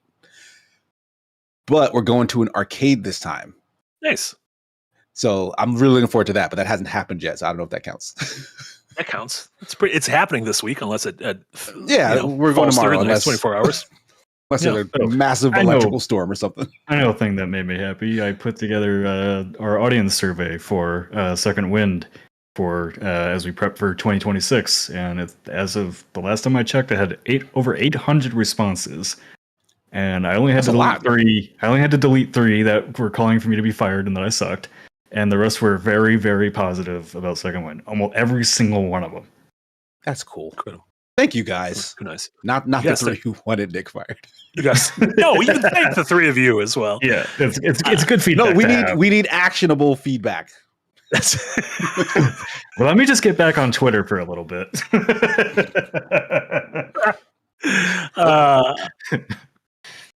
That's funny, Sal. And then Base Molly, thank you so much with a $2 dono. They aren't exclusives. Ooh, whoops. Oh, Base Molly, that was so long ago. I don't remember what that was in reference to. There's no way to know. But I'm glad you corrected yourself because I was going to lose sleep tonight. if you didn't correct yourself. Beautiful. Let's talk about what we've been playing. That was a chunky monkey. Nick, you want to start off on the one thing I know you and I put a little bit of time into that just came out today, Ghost of Yotei. Yeah. So yeah, Ghost of Yotei. Jack and Jess streamed it earlier today. Mhm. Obviously, the sequel Caught to a little bit of that. Ghost of Tsushima. I've only put about 2 hours into it. One thing I'll say is it kicks off pretty quickly. One of my problems with an easy comparison is AC Shadows earlier this year, just because of the similar time period and location. But this thing got me into playing the game within like 30 minutes, probably less than that. It has a strong opening, and it kind of tosses you in the open world shortly after that, which I liked. And I like it's kind of, it has like a pulpy Western tone to it. Western as in like a Western, like a Clint Eastwood Western, a revenge movie, which again, those were kind of born from samurai movies and everything, and samurai and Ronin stories. But yeah, right off the bat, I'm really impressed. I think the visuals are gorgeous. Erika Ishii's performance is great. Like I'm immediately sold on this character, wanting revenge against these people who wronged her, and I'm excited to dig into more this weekend. Yeah, I just got to a story beat that like I was interested in the game, from the start, but I got to a story beat where like it actually made me really invested in the story. Like I want to know why all this stuff happened based on some certain character interactions that happen. The one thing that has surprised me so far though is like the amount of like little mini games that's in this. Like there's little cooking mini game, like you have the bamboo cutting mini game, you have music mini game. There's like a surprising amount of like tactile little mini games to do that I wasn't expecting. Like a lot of those little interactions that you would normally do in an open world game, like they gamified for this, which I appreciate a lot. It's not just sitting there and hold square to do a thing. It's like cooking food. You gotta turn the food over the fire and have conversations. Yeah, while you're I saw doing it. Jack doing that with the motion controls on stream. Yeah, a lot of motion control right at the beginning. You have to write your revenge list, and you have to like kind of like write it on your trackpad. Like you don't have to actually write it, but you have to move the pad, and the character will write it down of the whatever 6 or 7 people she needs to get revenge on. Yeah, so it's Kingdom Come like. I would say Kingdom Come's mini games were better designed. Like there's one you do early on in Yotei that's irons or blacksmithing, and it's a little clunky compared to like what you do in Kingdom Come Deliverance. But I either way, I just appreciate it's there to vary up the gameplay from what I know is going to be killing people 99% of the time. Yeah, and chasing animals into little groves and seeing what kind of secrets they show me. Yeah, yep. The discovery aspect of this is also a lot better immediately. Like there's as you're going like in the open world, there's like these little groves that just look like rounded, like a big grove of trees, I guess is what they are. But if you look closely, there's like a way to get in there, and you get in there and you might find loot, you might find enemies, you might find a side quest in there. So I'm interested to see how they take that into the different parts of the world, because I'm only in the first area of the map right now. But yeah, absolutely gorgeous game, and the one time since I bought the PS5 Pro that I'm very happy to have a PS5 Pro. And you bought it before it went up in price? Tracing, the ray tracing Pro mode is fucking gorgeous at 60 frames. Hell yeah, yeah, pretty game, and we'll definitely have more to say next week when we've got more time into it.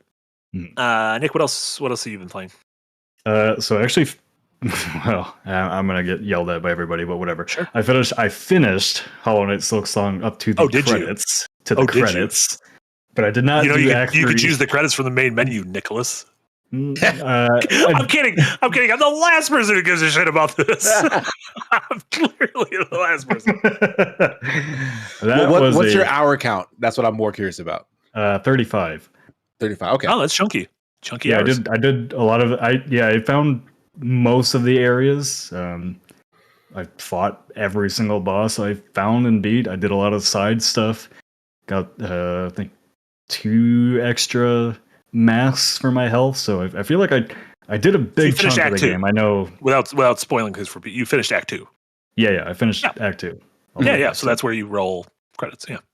Yeah. So I ended up loving it. Like I the movement, combat, everything's really good. Definitely a few bosses that really pissed me off. But in the end, I got through it. It's just like I do with all the Souls-like games. Once you figure out the patterns of the bosses, they're okay. But I still maintain that they need to tone down some of the visual on-screen effects for some of them. But overall, like I have very, very few complaints about Silksong, and I get it. Like I get why people love the first one now, and the discovery of finding these new locations and breaking a random wall and like, oh shit, there's a whole new part of the map I didn't even know was there. Yeah. Great. Yeah. Great. Yeah, that's big coming from you. Like you talked about how you were never really super able to get on with the original game. So that's cool to hear. And Casey, sorry. Well, the last thing I would say is like I know like a lot of people ask me about the platforming, and because like when you watch the trailers or people play it, it looks like it's really fucking difficult. And like I'm not gonna say the platforming isn't difficult, but the game moves and plays so well that like those hard to look moves or those moves that look really hard to pull off aren't that hard to pull off.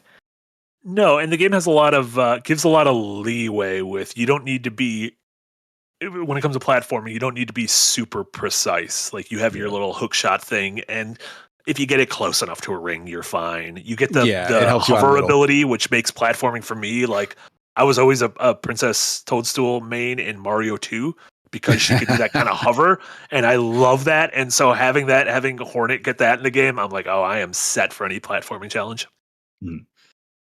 Casey, did you play any more? Yeah, I'm very close to being finished with Act 3. But there's like, because at this point I'm using guides just to be like, oh, is there anything I'm missing that I want to check out before I like complete it? And like there is still, so like I do a bunch of backtracking, I'm still running around. I finished Act 2 at 55 hours because that was all the extra bullshit I did just to make sure I could unlock Act 3. But I don't think there's like another. It's not like another 20, 30 hours of stuff in Act 3. Like Act 3 is pretty condensed. It's the shortest of the three of them. Yeah. Right. So like I really am just kind of circling the drain on just finally finishing it. But I am having such a great time. Like the music is so fucking good. Like there's a song, like my favorite song is the Lace song, and you fight Lace like two times. So like you get to hear it twice, right? Except it's not my favorite song because in Act 3 you fight Scar Singer, and that is the best song in the game. It's a really good one. It's such a good fucking song. Yeah. As many times as I had to fight her, I was fine with it because you keep hearing the intro to that song. It's so fucking good. So like you absolutely finish the game, Nick. I would say when you get the time or the energy, go back in there. Like finish up Act 2, keep going because there's way more shit in that game. And some of my favorite just as games to play. I don't have time. You're right. You're absolutely right. There are too many games. Yeah, there's so much. But like, God, it's so good. It's so effing good. It's a good game. Team Cherry. Also, did you stick with the Hunter crest, which is like the first crest you start with, Nick, or did you swap to? I never left it. Yeah. I used the. I didn't use that crest at all. I used the Wanderer one. I think for almost the whole game. Right. That's considered easy mode. That's the Hollow Knight one, right? Yes, that's the one that plays like Hollow Knight. That one? That's not me. That's not me saying it. That's not me saying it. The Wanderer? No, the Wanderer one is like she's got really long strikes. She's got but that's where you strike directly downwards, right? Yeah, where you don't have where you can just do a swipe down like early Hollow Knight, where you don't have the dive kick like the main one. Yeah. There are harder ones than that, but that one threw a lot of people off because a lot of folks came directly from Hollow Knight. It was killing me often, and my stubborn ass stuck with it to the point where it's like nothing else feels right now. Like I've tried all the other crests. I can't kill anything unless it's Hunter at this point. I saw a lot of people or a handful of people in the Discord who are like hardcore into the game who've already like beat it on steel runs and everything. Said Beast Crest is the way to go. But my thing is, I'm like, I don't have that much room in my head. And I've learned the first crest. I'm like, I can't learn anything else. Like I can't learn any of these other ones. I don't have the mental fortitude to learn more. Yeah, once I got into like the pattern of my health, and I had a charm. I had two charms. One that I think almost everybody used that gives you the critical hit one at the end. Yeah, that's a good one. And then I actually ended up using the dice charm. I don't know if you guys found that. Yeah, Oh, that's I pretty use that good. too. Yeah. Yeah, it'll just occasionally just let you save like you Like Yeah, boss from the runs, hit. I'll boss run with that. Mm-hmm. It also feels nice because it'll just be every once in a while you're like, this game is fucking mean, and I can turn the tide a little bit. I'm like, good. Yeah. Yeah, you're all cheating. I can cheat too. Yep, that last lace fight, I was like thankful for that dice. Yeah. Yeah, it's funny. Lace is always tough, and the fight after Lace to finish Act 2 to me is like super not easy. that- not It's so just bad. weird. That's Which- super easy. Yeah. I guess kind of makes sense. Is like, okay, have the real challenge and then kind of a reprieve afterwards. Yeah. But Silk Song, real good. I'm sure we'll be talking more about it as Goaty stuff comes up. You've been playing or watching anything else, Nick? Yes. I throw it in the Last bathroom. week. Okay. Well, he doesn't want to hear about this one. That's fine. Last week, while I was not on the podcast, I had time to start Dying Light the Beast. How long ago did that come out? Was it last week or was it a while think it was ago? Because it's 2 weeks ago. I think it was just 2 weeks ago. Yeah. okay. Did you play the first Dying Light? I didn't finish it, but yeah, I did put some Okay. time into the And first then one. You didn't touch Dying Light 2 at all, right? Wait, no, I'm sorry. It's Dying Light 2 that I put some time into and didn't Okay. finish. I never Or you played didn't the play first one. Dying Light. Okay, No. so the community loves the first game, really doesn't love the second game, and I think you've heard Marty and I talk about the second game quite a bit, like where it's very forgettable. Like I don't think Marty, Yeah, and I, yeah. Marty and I could not tell you a single plot point from Dying Light 2. Right. Isn't he kinda- like turning into a Dying Light? Is that part That's of the it? first No? game. That's the first. Okay, never mind. Yeah. How do you know the story of the first game? I don't know. Maybe the the same things happened in the second one. Well, the Dying Light the Beast is like continuing the story of Dying Light 1, Kyle Crane's character. So, yeah, it's more Dying Light. Like, if you like Dying Light, well, I guess, let me rephrase that. If you like the first Dying Light, you'll like this a lot more than you like Dying Light 2. I don't know why. Like what? What are the big differences between them? I could not tell you. Like, it's been so long since I played Dying Light 1, and I'm like, everybody's like, Dying Light 2 is so different. And aside from like story structure, I'm like, I don't know what's. I know like there was problems with the combat and the parkour. Like they tried to do a lot of different things with the parkour, and they had to fix it over time. It just wasn't as smooth as the first game. But as far as like why people like the gameplay of Dying Light 1 so much more than Dying Light 2, I really couldn't tell you. That's weird. So, but I do remember Dying Light 2, like mission structure and quests and all that, just not being that great and memorable and like very not varied.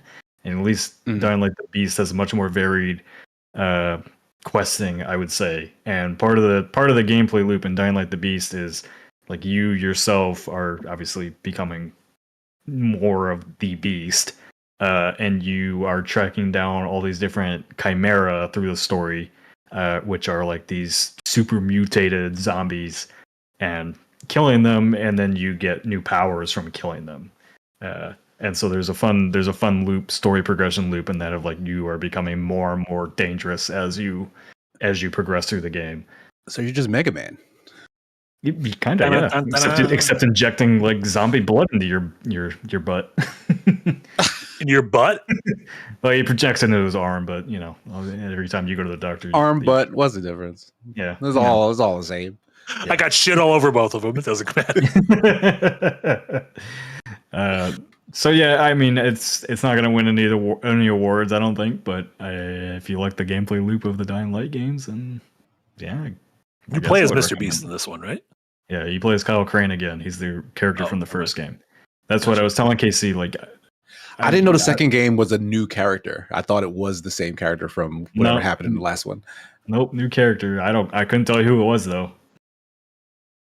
I mean, I couldn't tell you 40 who Kyle hours of that Crane is game. either. Dying Light I couldn't 2. tell you anything about Dying Light 2. Dying Light 2 is one of my 5 most played games on this PC ever. Dokapon is clearly number 1. But I put so much because we got like a PC build, and I was too fresh to be like, I'm not playing this whole game on PC. And so I just played it all on PC. Whereas now I'd be like, I'm not doing that. I'll wait till it comes out. But that's what I was telling Casey. Like, I don't remember anything from Dying Light 2's story. Rosario Dawson was in it.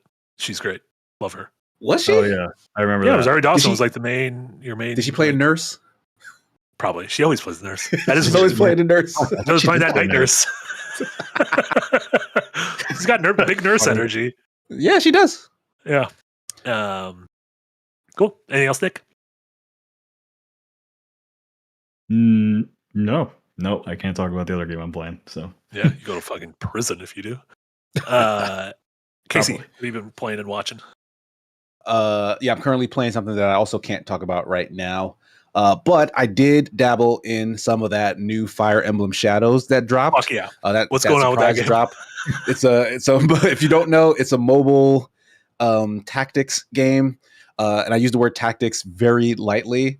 The game kind of plays itself. It's an auto battler. Like you have a 3-person squad, very tiny maps, and the other thing is it's also a social deduction game. So it's a tactics game tied to a social deduction game. It's supposed to be multiplayer as well. So like you're not in control of all the units. You only have control of whatever single character you picked, and then you're like match made into a group with 2 other characters. And there will always be one character who is a shadow, like an evil guy or gal within your squad. So you do one round where everyone is supposedly, friends, and you don't know who's on your side. Like you'll because again, the battle plays out on its own, but you can like kind of throw spells on the battlefield, which are all on cooldown. So like almost it works out to be like almost every turn. Like by the time your side is done finishing a turn, you'll have the ability to throw out a spell, and then the countdown will last pretty much the whole enemy turn. And then when it's your turn again, you're able to throw out like another spell. But the thing is, you have spells, and the bad guy has extra spells that look like just darkness spells.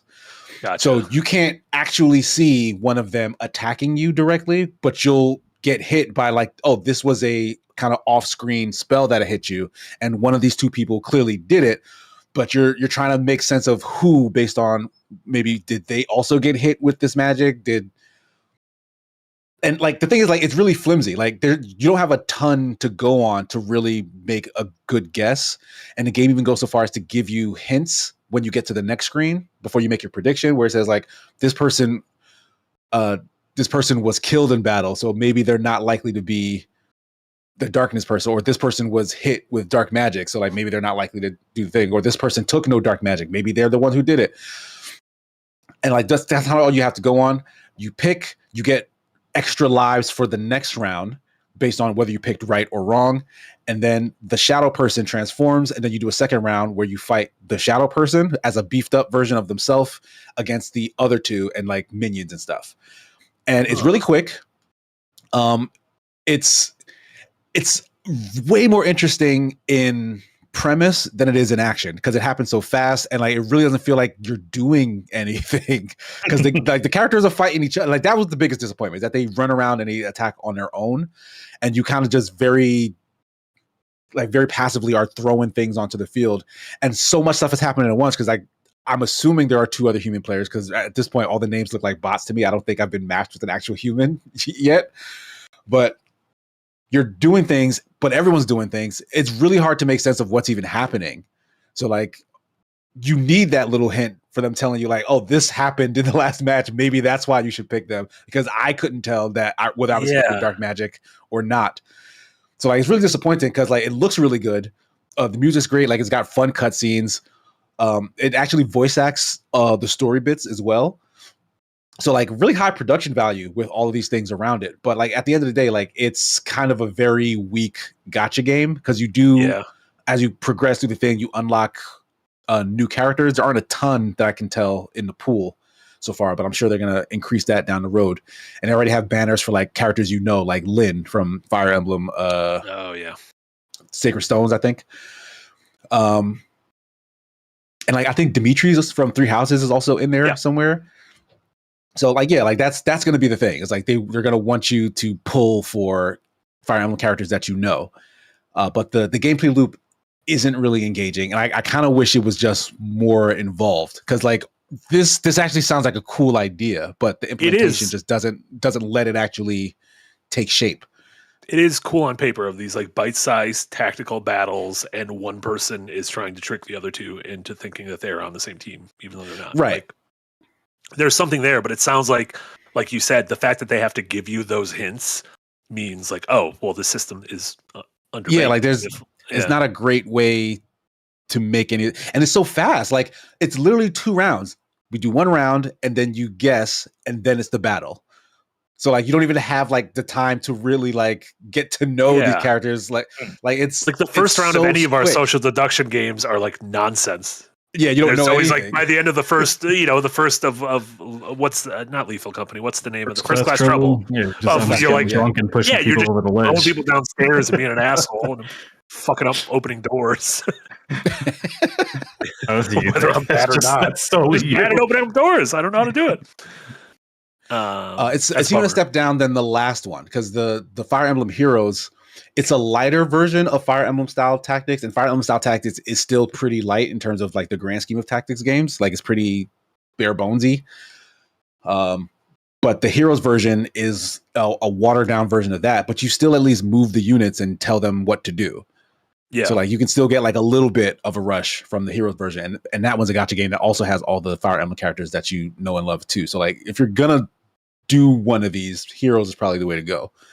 Staying on the tactics train really quick, a couple people in chat are mentioning, do you have any interest in playing Final Fantasy Tactics, the Evil Chronicles? Yes. Yeah, I'm going to buy that as soon as I have a chance to actually start it up and play it. Because yes, I can probably get you a code. Tell me what you want it for, and I can probably get you one. Oh, Switch if possible.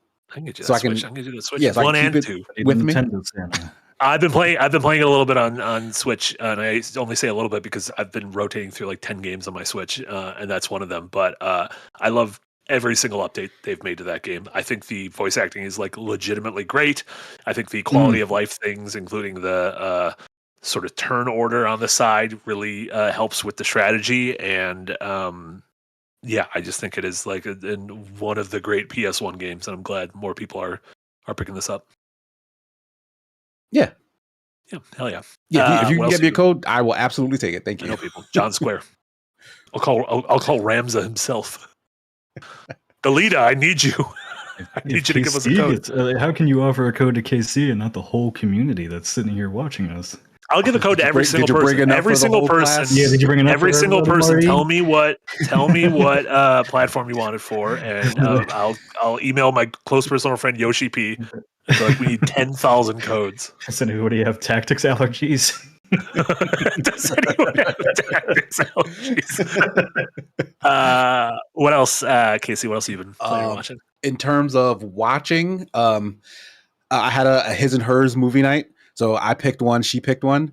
I picked Karate Kid Legends because, of course, I did. It finally came to Netflix. If you don't know, it's the latest Karate Kid thing. Supposedly, it was disconnected from the Cobra Kai TV show, which I also watched and loved. Like that show is still great. But it essentially fuses the old Ralph Macchio, Pat Morita Karate Kid stuff with that newer Jaden Smith, Jackie Chan Karate Kid movie, which is good. If you haven't seen that movie, it's really good. Not bad. It's not bad. Yeah. It fuses those worlds together by saying that, and this happens in the very beginning of the movie, so it's not a spoiler, but essentially saying that the founder of Miyagi-Do Karate,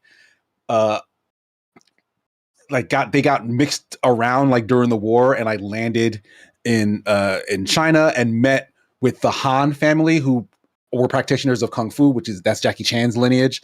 And they learned from them and then left them, went back to Japan and then formulated Miyagi-Do Karate. So it was always from the beginning, sort of this mixed style of Kung Fu and Karate. So they kind of just shoehorned this, like never before has this been mentioned in any of this long-standing Karate Kid stuff. But in like the first 5 minutes, you just shoehorned this deep legacy of the two together. And you know what? It's fine. Everything is real wishy-washy in the Karate Kid universe anyway. So it works perfectly fine. You see Jackie Chan and his nephew, who's a student who moves to America, gets into trouble, meets a girl, and has to compete now for his honor and honor of the girl. Also, he has a really good sob story. Like, I won't spoil it, but he has a really good sob story as to why his mom tells him not to do karate anymore. But of course, he goes to New York and he got to fight. It's New York. But they have this New York tournament called the Five Boroughs, which doesn't exist, but it's a fun concept where everyone from You've the five just never boroughs been of New York invited City, to it. You don't know it doesn't exist. Yeah, you don't know what's in the Bronx. if you watch this tournament, you know 100% that this tournament does. Do they got not twin exist. towers in every direction? Like the James Bond. No, they literally fight in the streets and on the buildings of New York City. This tournament does not exist. Hell yeah. But it is fun as hell. Like it's not like world breaking in any way, but like it's just a fun sort of 80s throwback where it's like, okay, your protagonist is charming, like he's kind of down on his luck, so you're rooting for him, and then you get in a situation where like, oh, there are like bullies out there and you want him to just rise to the occasion and beat those bullies, and he needs to because the bullies are pretty strong. And so like you get to see him do his training montage, you get to watch him struggle with his personal demons and whatnot, and it's just a really satisfying ramp up of situations to a really good ending scene. Like there's really good fight choreography in this too. Like it's not like proper kung fu movie style, but like Karate Kid stuff has been getting progressively better. Even in Cobra Kai, like the show in the beginning was laughable versus how it ended. Like they really started hiring like stunt performers to do fight scenes in that show. But the movie definitely like paid attention to that in the budget, and like there's quality fights in this. So like I had a really good time watching it. And I'll say for the Cobra Kai fans, they don't leave you hanging. Oh, that's nice. Yeah, so there's a little something in there for the fans. But it was a good time. I really liked it. I'm really taking it back because Eric has the picture of the poster up in the corner, and that's literally the Sinners poster. It's like not even like Eric. The same layout. Eric, I'm gonna Slack you the Sinners poster, and you could put it up if you could. I don't know if you could figure out how to put things up next to each other. There's literally the same. It's the same color palette. It's the same like characters. Let's just swap those casts and see what's going on. There's a formula for movie posters. It's not just those two. I'm sure there's a ton that also do exactly this. Let's swap these casts. Let's get all the folks. Let's Michael B. Jordan fighting Michael B. Jordan in a underground kumite in Dumbo, and then let's get Jackie Chan and Ralph Macchio fighting vampires. Yeah, why not? Yeah, it's the same poster. They just made the same poster. Incredible! What a time to be alive. But yeah, watching. So yeah, that was my pick for his and hers movies. My fiance picked Thursday Murder Club, which is Pierce Brosnan, Ben Kingsley, Helen Mirren. Yeah, Helen Mirren. Yeah, and another older lady. Like it's a really fun murder mystery about like a bunch of elderly folks who are in like a really ritzy high class retirement home who have a club where they basically solve cold cases. But then it turns into like that sort of, again, very 80s coded, oh, there's someone threatening the place we love, like where we hang out with our friends. Like developers are going to bulldoze our thing and turn it into luxury condos. They're going to shut down the rec center. Yes, it's exactly that. So we need to stop them. But then murders occur. So it's like, oh, this is our wheelhouse. If we solve these murders, it'll help us get to the bottom of what's going on with the condo thing. And it's a really good mystery. Like I love it when a mystery thing gives you just enough clues to make guesses, like educated guesses, just before the characters figure them out. Or like you make a guess and it's wrong, but the character figuring it out makes sense. Or that after they figure it out, you're like, they did tell me that. Like there was a clue way before that kind of pointed you in that direction, but they gave you a bunch of red herrings and that threw you off. Like there's a lot of that in this, and all the characters are just really fun. Like Helen Mirren in particular is, she's just really, really good at driving the plot forward. Like she's like a real pushy, bossy kind of lady. And like as like there's a newer character who joins their group, and so like you're kind of learning about them through her as she's paired with Helen Mirren, and like she's simultaneously like kind of like sunning her, like, oh, like you're like my little sidekick, you don't know anything, you poor thing, but also like encouraging her and building her up so that she can come into her own and become part of the team eventually. So like you just really grow to like her character really quickly, and then root for her as her and the other cast are doing everything they're doing. Everyone's great in it. Helen Mirren and Pierce Brosnan are both in that Mobland show that I was watching a couple months ago. Right. Oh, Tom Hardy, is that right? Yeah, with Tom Hardy. And Helen Mirren is a ruthless bitch in that show. I thought you were going to say a smoke show, because I still think she's a smoke show. No, She may be like 89. In 1923, she's a smoke show. But she's married Harrison Ford in that, right? She's married to Harrison Ford, yeah. Can't compete with Harrison Ford. But in Mobland, greatest man ever. In Mobland, she's like, even if you're in my family, I will totally have you killed. And she can pull off that energy. She's scary in Mobland. I'm like, I would not want you to be my grandma. Yeah, she was great in the modern Bonds. Like, I loved her. Yeah. So yeah, she's great, and like there's allusions to that sort of stuff too. Like it's fun to figure out what everyone used to be in their youth. Sorry, right? Yeah. I just didn't put the two and two, because I forgot she bridges the two Bond series. She plays the same character in both of them. Yeah, she replaces 007 like nothing. It's that kind of thing where like you're like, oh, what was this person like when they were younger? And it's like, oh, I didn't expect that this person was a blank, like was a hitman, or this person was a stripper, or this person was a exactly. Yeah. But it's cool. I had a really good time with it. Nice. It took me by surprise. Like I hadn't heard of it, but it's a long running book series apparently. Mm-hmm. And it's this because it's just a movie. It's not a series, but the movie is based on the first book. Gotcha. And it's really good. Solid murder mystery. Nice. I hope they make more of them. Where's my Aragon TV series, Disney? Is that child still a child who wrote that? No, he has to be an adult now. That's how it works. He's not he's an adult.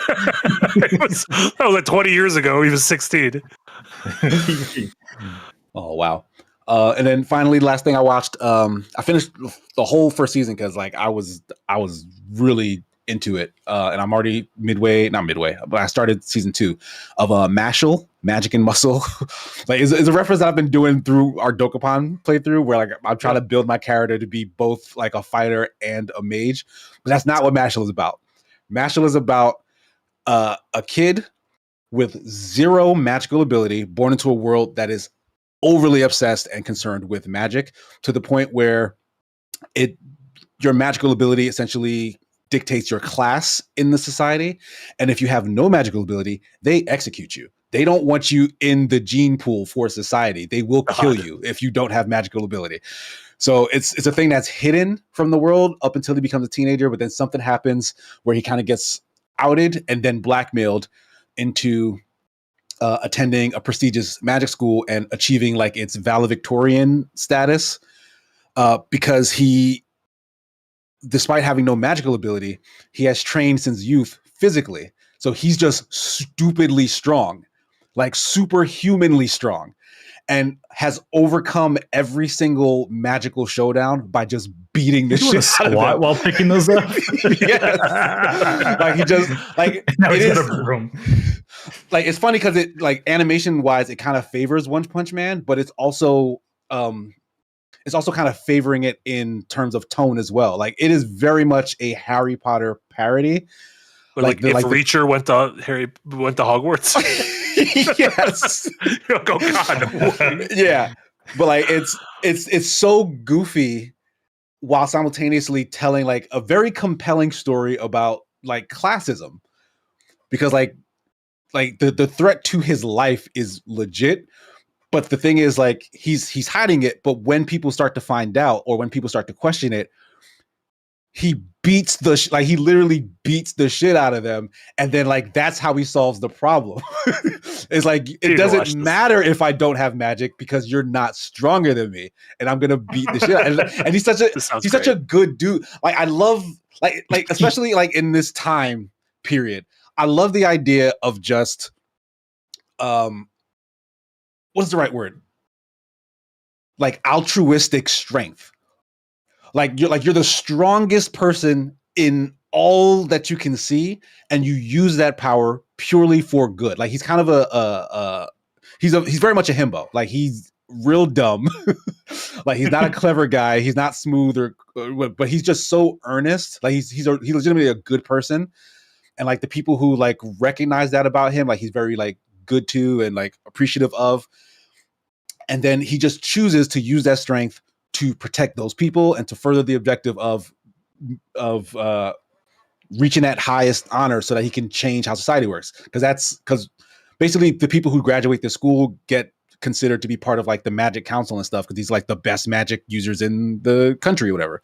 So like if he keeps spitting in the face of their society, like they have to recognize that maybe there's something wrong with the way we're doing things. And I love how they play with that because like almost every single person in his friend group starts out by like being either mean or an enemy to him, and like him overpowering them like has such a like it's talk no jutsu without the talk. Like if you've watched Naruto will talk his enemies into submission. Oftentimes he will beat you into submission. He will beat the shit out of you, and then they realize, all that shit I was talking doesn't make any sense because a dude with no magic just kicked my ass. Yeah. And it's so funny that they keep doing that same thing, but it's new revelations, new ways that people realize that their point of view was like wrong or skewed, and it's really funny. And season 2 opening done by Creepy Nuts, the same dudes who did Danger Dance season 1. It's another banger song, so I'd never skip it. Hell yeah, it's a no skip. So check it out. It's fun. Yeah, I gotta check that out. That's been on my list for a while. I'm finishing up Elfen Lied now because the anime podcast I listen to, Get Animated, the one I was talking about earlier, is doing a watch along of that. And let me tell you, that show is rough. Fucking sickos. That's real. It is dark. I watched episode 5 earlier this week. I went out with some friends. I came back. I was feeling good. I was feeling myself, and I was like, I'll watch an episode of anime at night. And I put it on. I'm like, I am not in a mood for any of this. I'm like, this is like I'm putting down the shades, and I'm like, no one should see me watching this. Like it's some truly deviant shit. It's really dark. It's really dark. Oh my god, I would never recommend this to anyone. I watched this when I was like early high school, I want to say, and that was too early. No, and I'm glad I picked up on. I'm like, I bet this is like fucking Stranger Things, and sure enough, the Duffer Brothers said like, oh yeah, we modeled. This is a big after this. Yeah, makes sense. Thankfully, Stranger Things isn't as pornographically sadistic as this show is. No one watch it. No, I'm not putting it on Friday Night Anime, King Dead. I'm not showing this anywhere. Don't do that. Get it out of here. I can't watch any of this. That's a terrible idea. Don't do that. It's a terrible idea. Anything else? No, I think that's all I can think of, at least. How about you? Yeah, I mentioned a couple of the things, but really quick, I wrapped up Silent Hill F. I finished it on stream over the weekend. I just finished a script for a video essay that should be up probably first half of next week. And in writing that essay, I landed on the fact that I really do like the game. I am positive on the game. I think it is the 5th best Silent Hill game, which 1 through 4 5 good ones. Oh, okay. It is the 5th. 1 through 4 are like perfect horror games, and then there is such a steep decline, and this is clearly the best thing since then. I think the writing, the characters, the atmosphere, the visuals, I think the puzzles, everything is great in it. It is the combat is the thing that I keep coming back to that really throws a wrench in everything, and it relies so heavily on combat in the back half and keeps throwing these encounters at you. A lot of them you can't run away from and you have to engage with without giving you tools. Like you never get stronger. There's like instances where you get new abilities and stronger, but those are cordoned off, and I don't want to spoil it, but those are like separate from what I'm talking about. But when you're just Hinako, the girl who is trying to survive in her town, the combat is not fun when they force you to do it. So it's that part is a bummer. But again, with time and as I was writing, I landed on I think the good really outweighs the bad. And I think if you like horror games, I think this is a special one. And I hope this is the start of something, like not necessarily continue the story, but let Neobards and Ryokishi 7 do something else in the Silent Hill universe. I think that'd be really cool. So thumbs up there. And then I've been playing a shit ton of Hades 2, which is so fucking good. Have either of you guys been to Hades 2? Yeah. I didn't mention it in my thing, but I've put a lot of hours into it already, and it astounds me at the amount of, like, every time you die there is something new every single time, and it always reflects what you did beforehand. It is I think it might be the most, like, complex choose your own adventure game, and people don't realize that. And it is wild how the game, the way the story is unfolding and everything that happens so very much feels like it is mine. And I know it's not. I know everything that's happening other people can see, but it feels like the way things are falling into place, everything is because of a choice I made. And I think that's so cool and so powerful in terms of the storytelling, and the combat is still really incredible and engaging, including the roguelike elements, and then the music and the visuals are great. The writing, the voice performances, like holy shit. I'm just really loving Hades 2. Like, this is a disgusting year for games.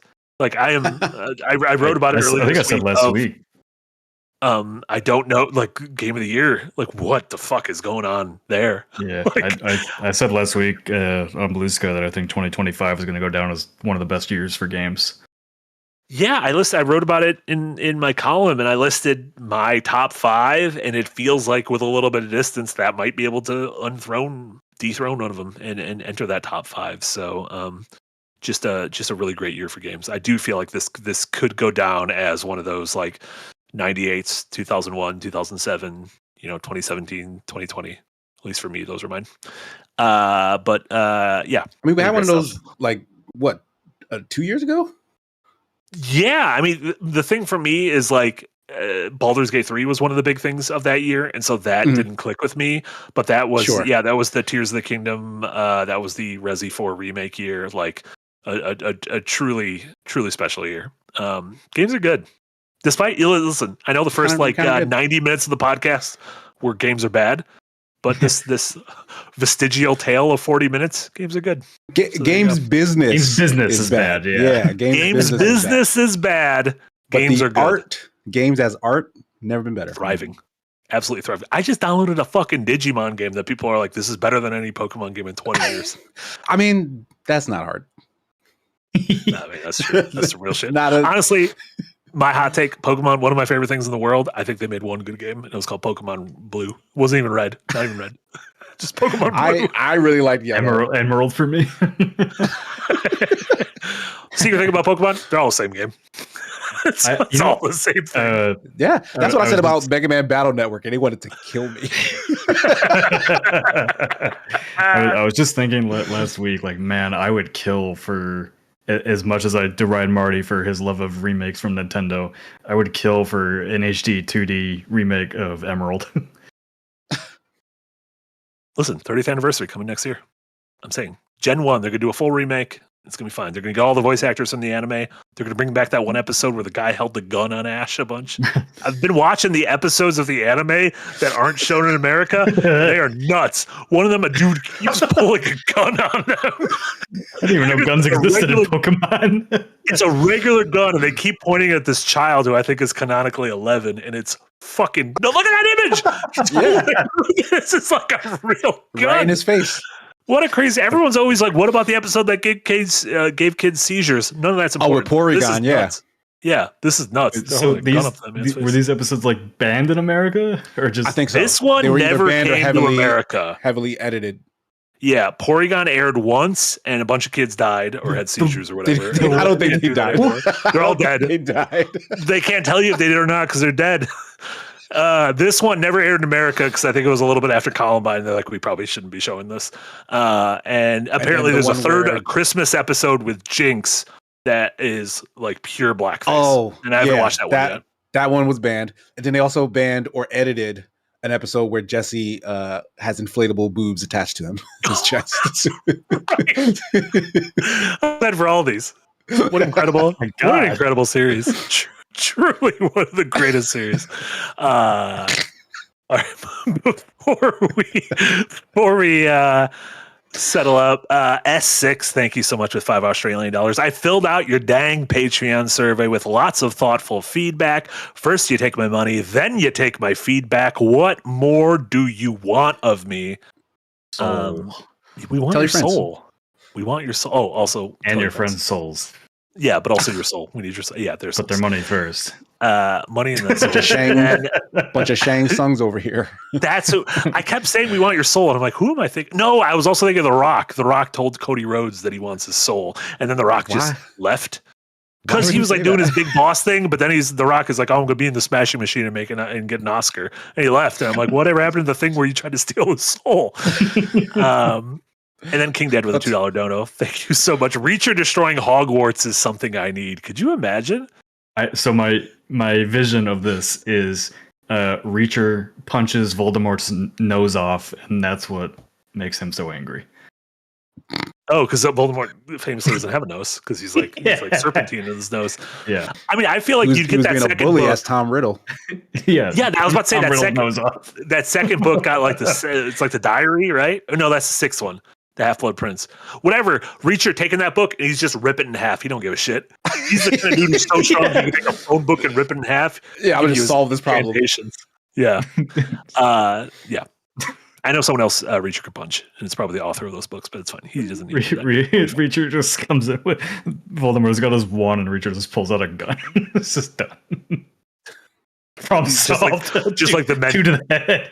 Just like the men who tried to kill Ash Ketchum. Voldemort's not an 11-year-old child. No, that is true. We don't know that though. Tom Riddle was at one Tom point. Riddle. I think he was. I think he might have been a child. Yeah. I mean, everyone was a child at some point. Tom Riddle riddle me this. Not just born a whole ass adult. And Captain President with the $10 dono. Thank you so much. All your souls belong to Hideo Kojima. Listen, Shit, I feel bad for everyone who got their soul sucked because once he got that ghost, they all got to be haunted.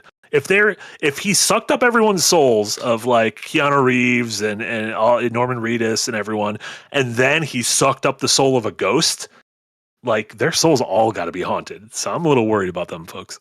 And then they ended up in Luigi's mansion. Mario. They're probably just hanging out in the same. Like, what's the thing? The containment chamber that the Ghostbusters use? Like, they're just all hanging out in there. Yeah, exactly. Everything's fine. Nothing's there. It's where Pokemon go, where they go in the Pokeball. I'm sure it's like a little spa resort. Just don't think about it too hard. Nintendo. A little terrarium. A little terrarium. Yeah, Nintendo. Look at him with that little chicken in it. That's going to do it for us. Shortest episode of Firelink yet. I'm proud of all of us. Nick, what do you got going on? What should folks check out in your neck of the woods? I'll have a new episode of Unpacked out tomorrow, talking all about the EA stuff. So if you're more interested in that discussion, check out Unpacked. And then next week, I have a video essay written up for Hell Is Us. So that should be out too. Heck is us. Radical. Nice. Casey, what do you got? You can find me on the internet at Sigma Gears 9. I think that's it for streams for me this week. But Sunday is the start of a new week, so Super Smash Sunday, I'll probably be around, so check for that. 12:30 on Second Wind, 2:30 on my personal channel. What game are you if you go to the arcade tomorrow night, what game are you most excited to see? I don't know what's going to be in there is the thing. Sure. But like, are you hoping for a fighting game? Do you want like a beat 'em up? Do you want something that's like a weird thing you can only do in the arcade?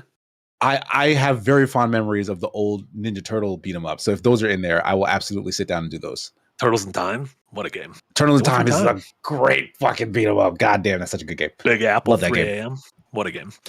And then as I mentioned, next week I should have a video essay on Silent Hill F. Keep an eye out for that. We'll have an episode of Dev Heads tomorrow at noon with Eric and the full crew, and they'll be going deep on this EA stuff. So it'll be a great companion piece to Nick's Unpacked in the morning. And then I should be streaming tomorrow evening. I'll probably we'll be watching some anime. It will not be Elfen Lied. I promise you it will not be Elfen Lied. Because let me tell you, that 5th episode, I was like, Jesus. I'm like looking around my living room. I'm the only one here. And I'm like, am I allowed to watch this? Am I on a list? Christ. Everything people say is bad about anime is in Elfen Lied. Pretty good though. Yeah, it's really bad. Yeah, I know it's great. good. It's a good anime, but I'm enjoying God, it. it's a dark story. I'm enjoying it. It is bleak. Humanity is bleak. But yeah, that's going to do it for us. Thank you so much to everyone in YouTube. Watched along with us live. Donated those super chats. We appreciate all of you. Thank you so much to every member of the Patreon. We love hearing from you for each episode. Anyone who's listening on your podcast service of choice, all the folks in the Discord, honestly, everyone on Reddit. Like, we just got nice people in little pockets everywhere. And also, shout out to the people who just watch and don't say anything. I got a really nice comment from someone recently who watches, never says a thing, and was like, "Hey, I watch you every week, and you're really great." And I was like, "That's incredibly sweet of you." So the silent majority is what they're known as. Thank you guys in particular. Appreciate y'all. Or we moderate the comments to bring you out. Exactly. So for Nick and Casey and Eric, this was Marty. This was Firelink episode number 86. Thank you all so much. Have a wonderful rest of your Thursdays, and we'll see y'all next week. Bye, everyone. Bye.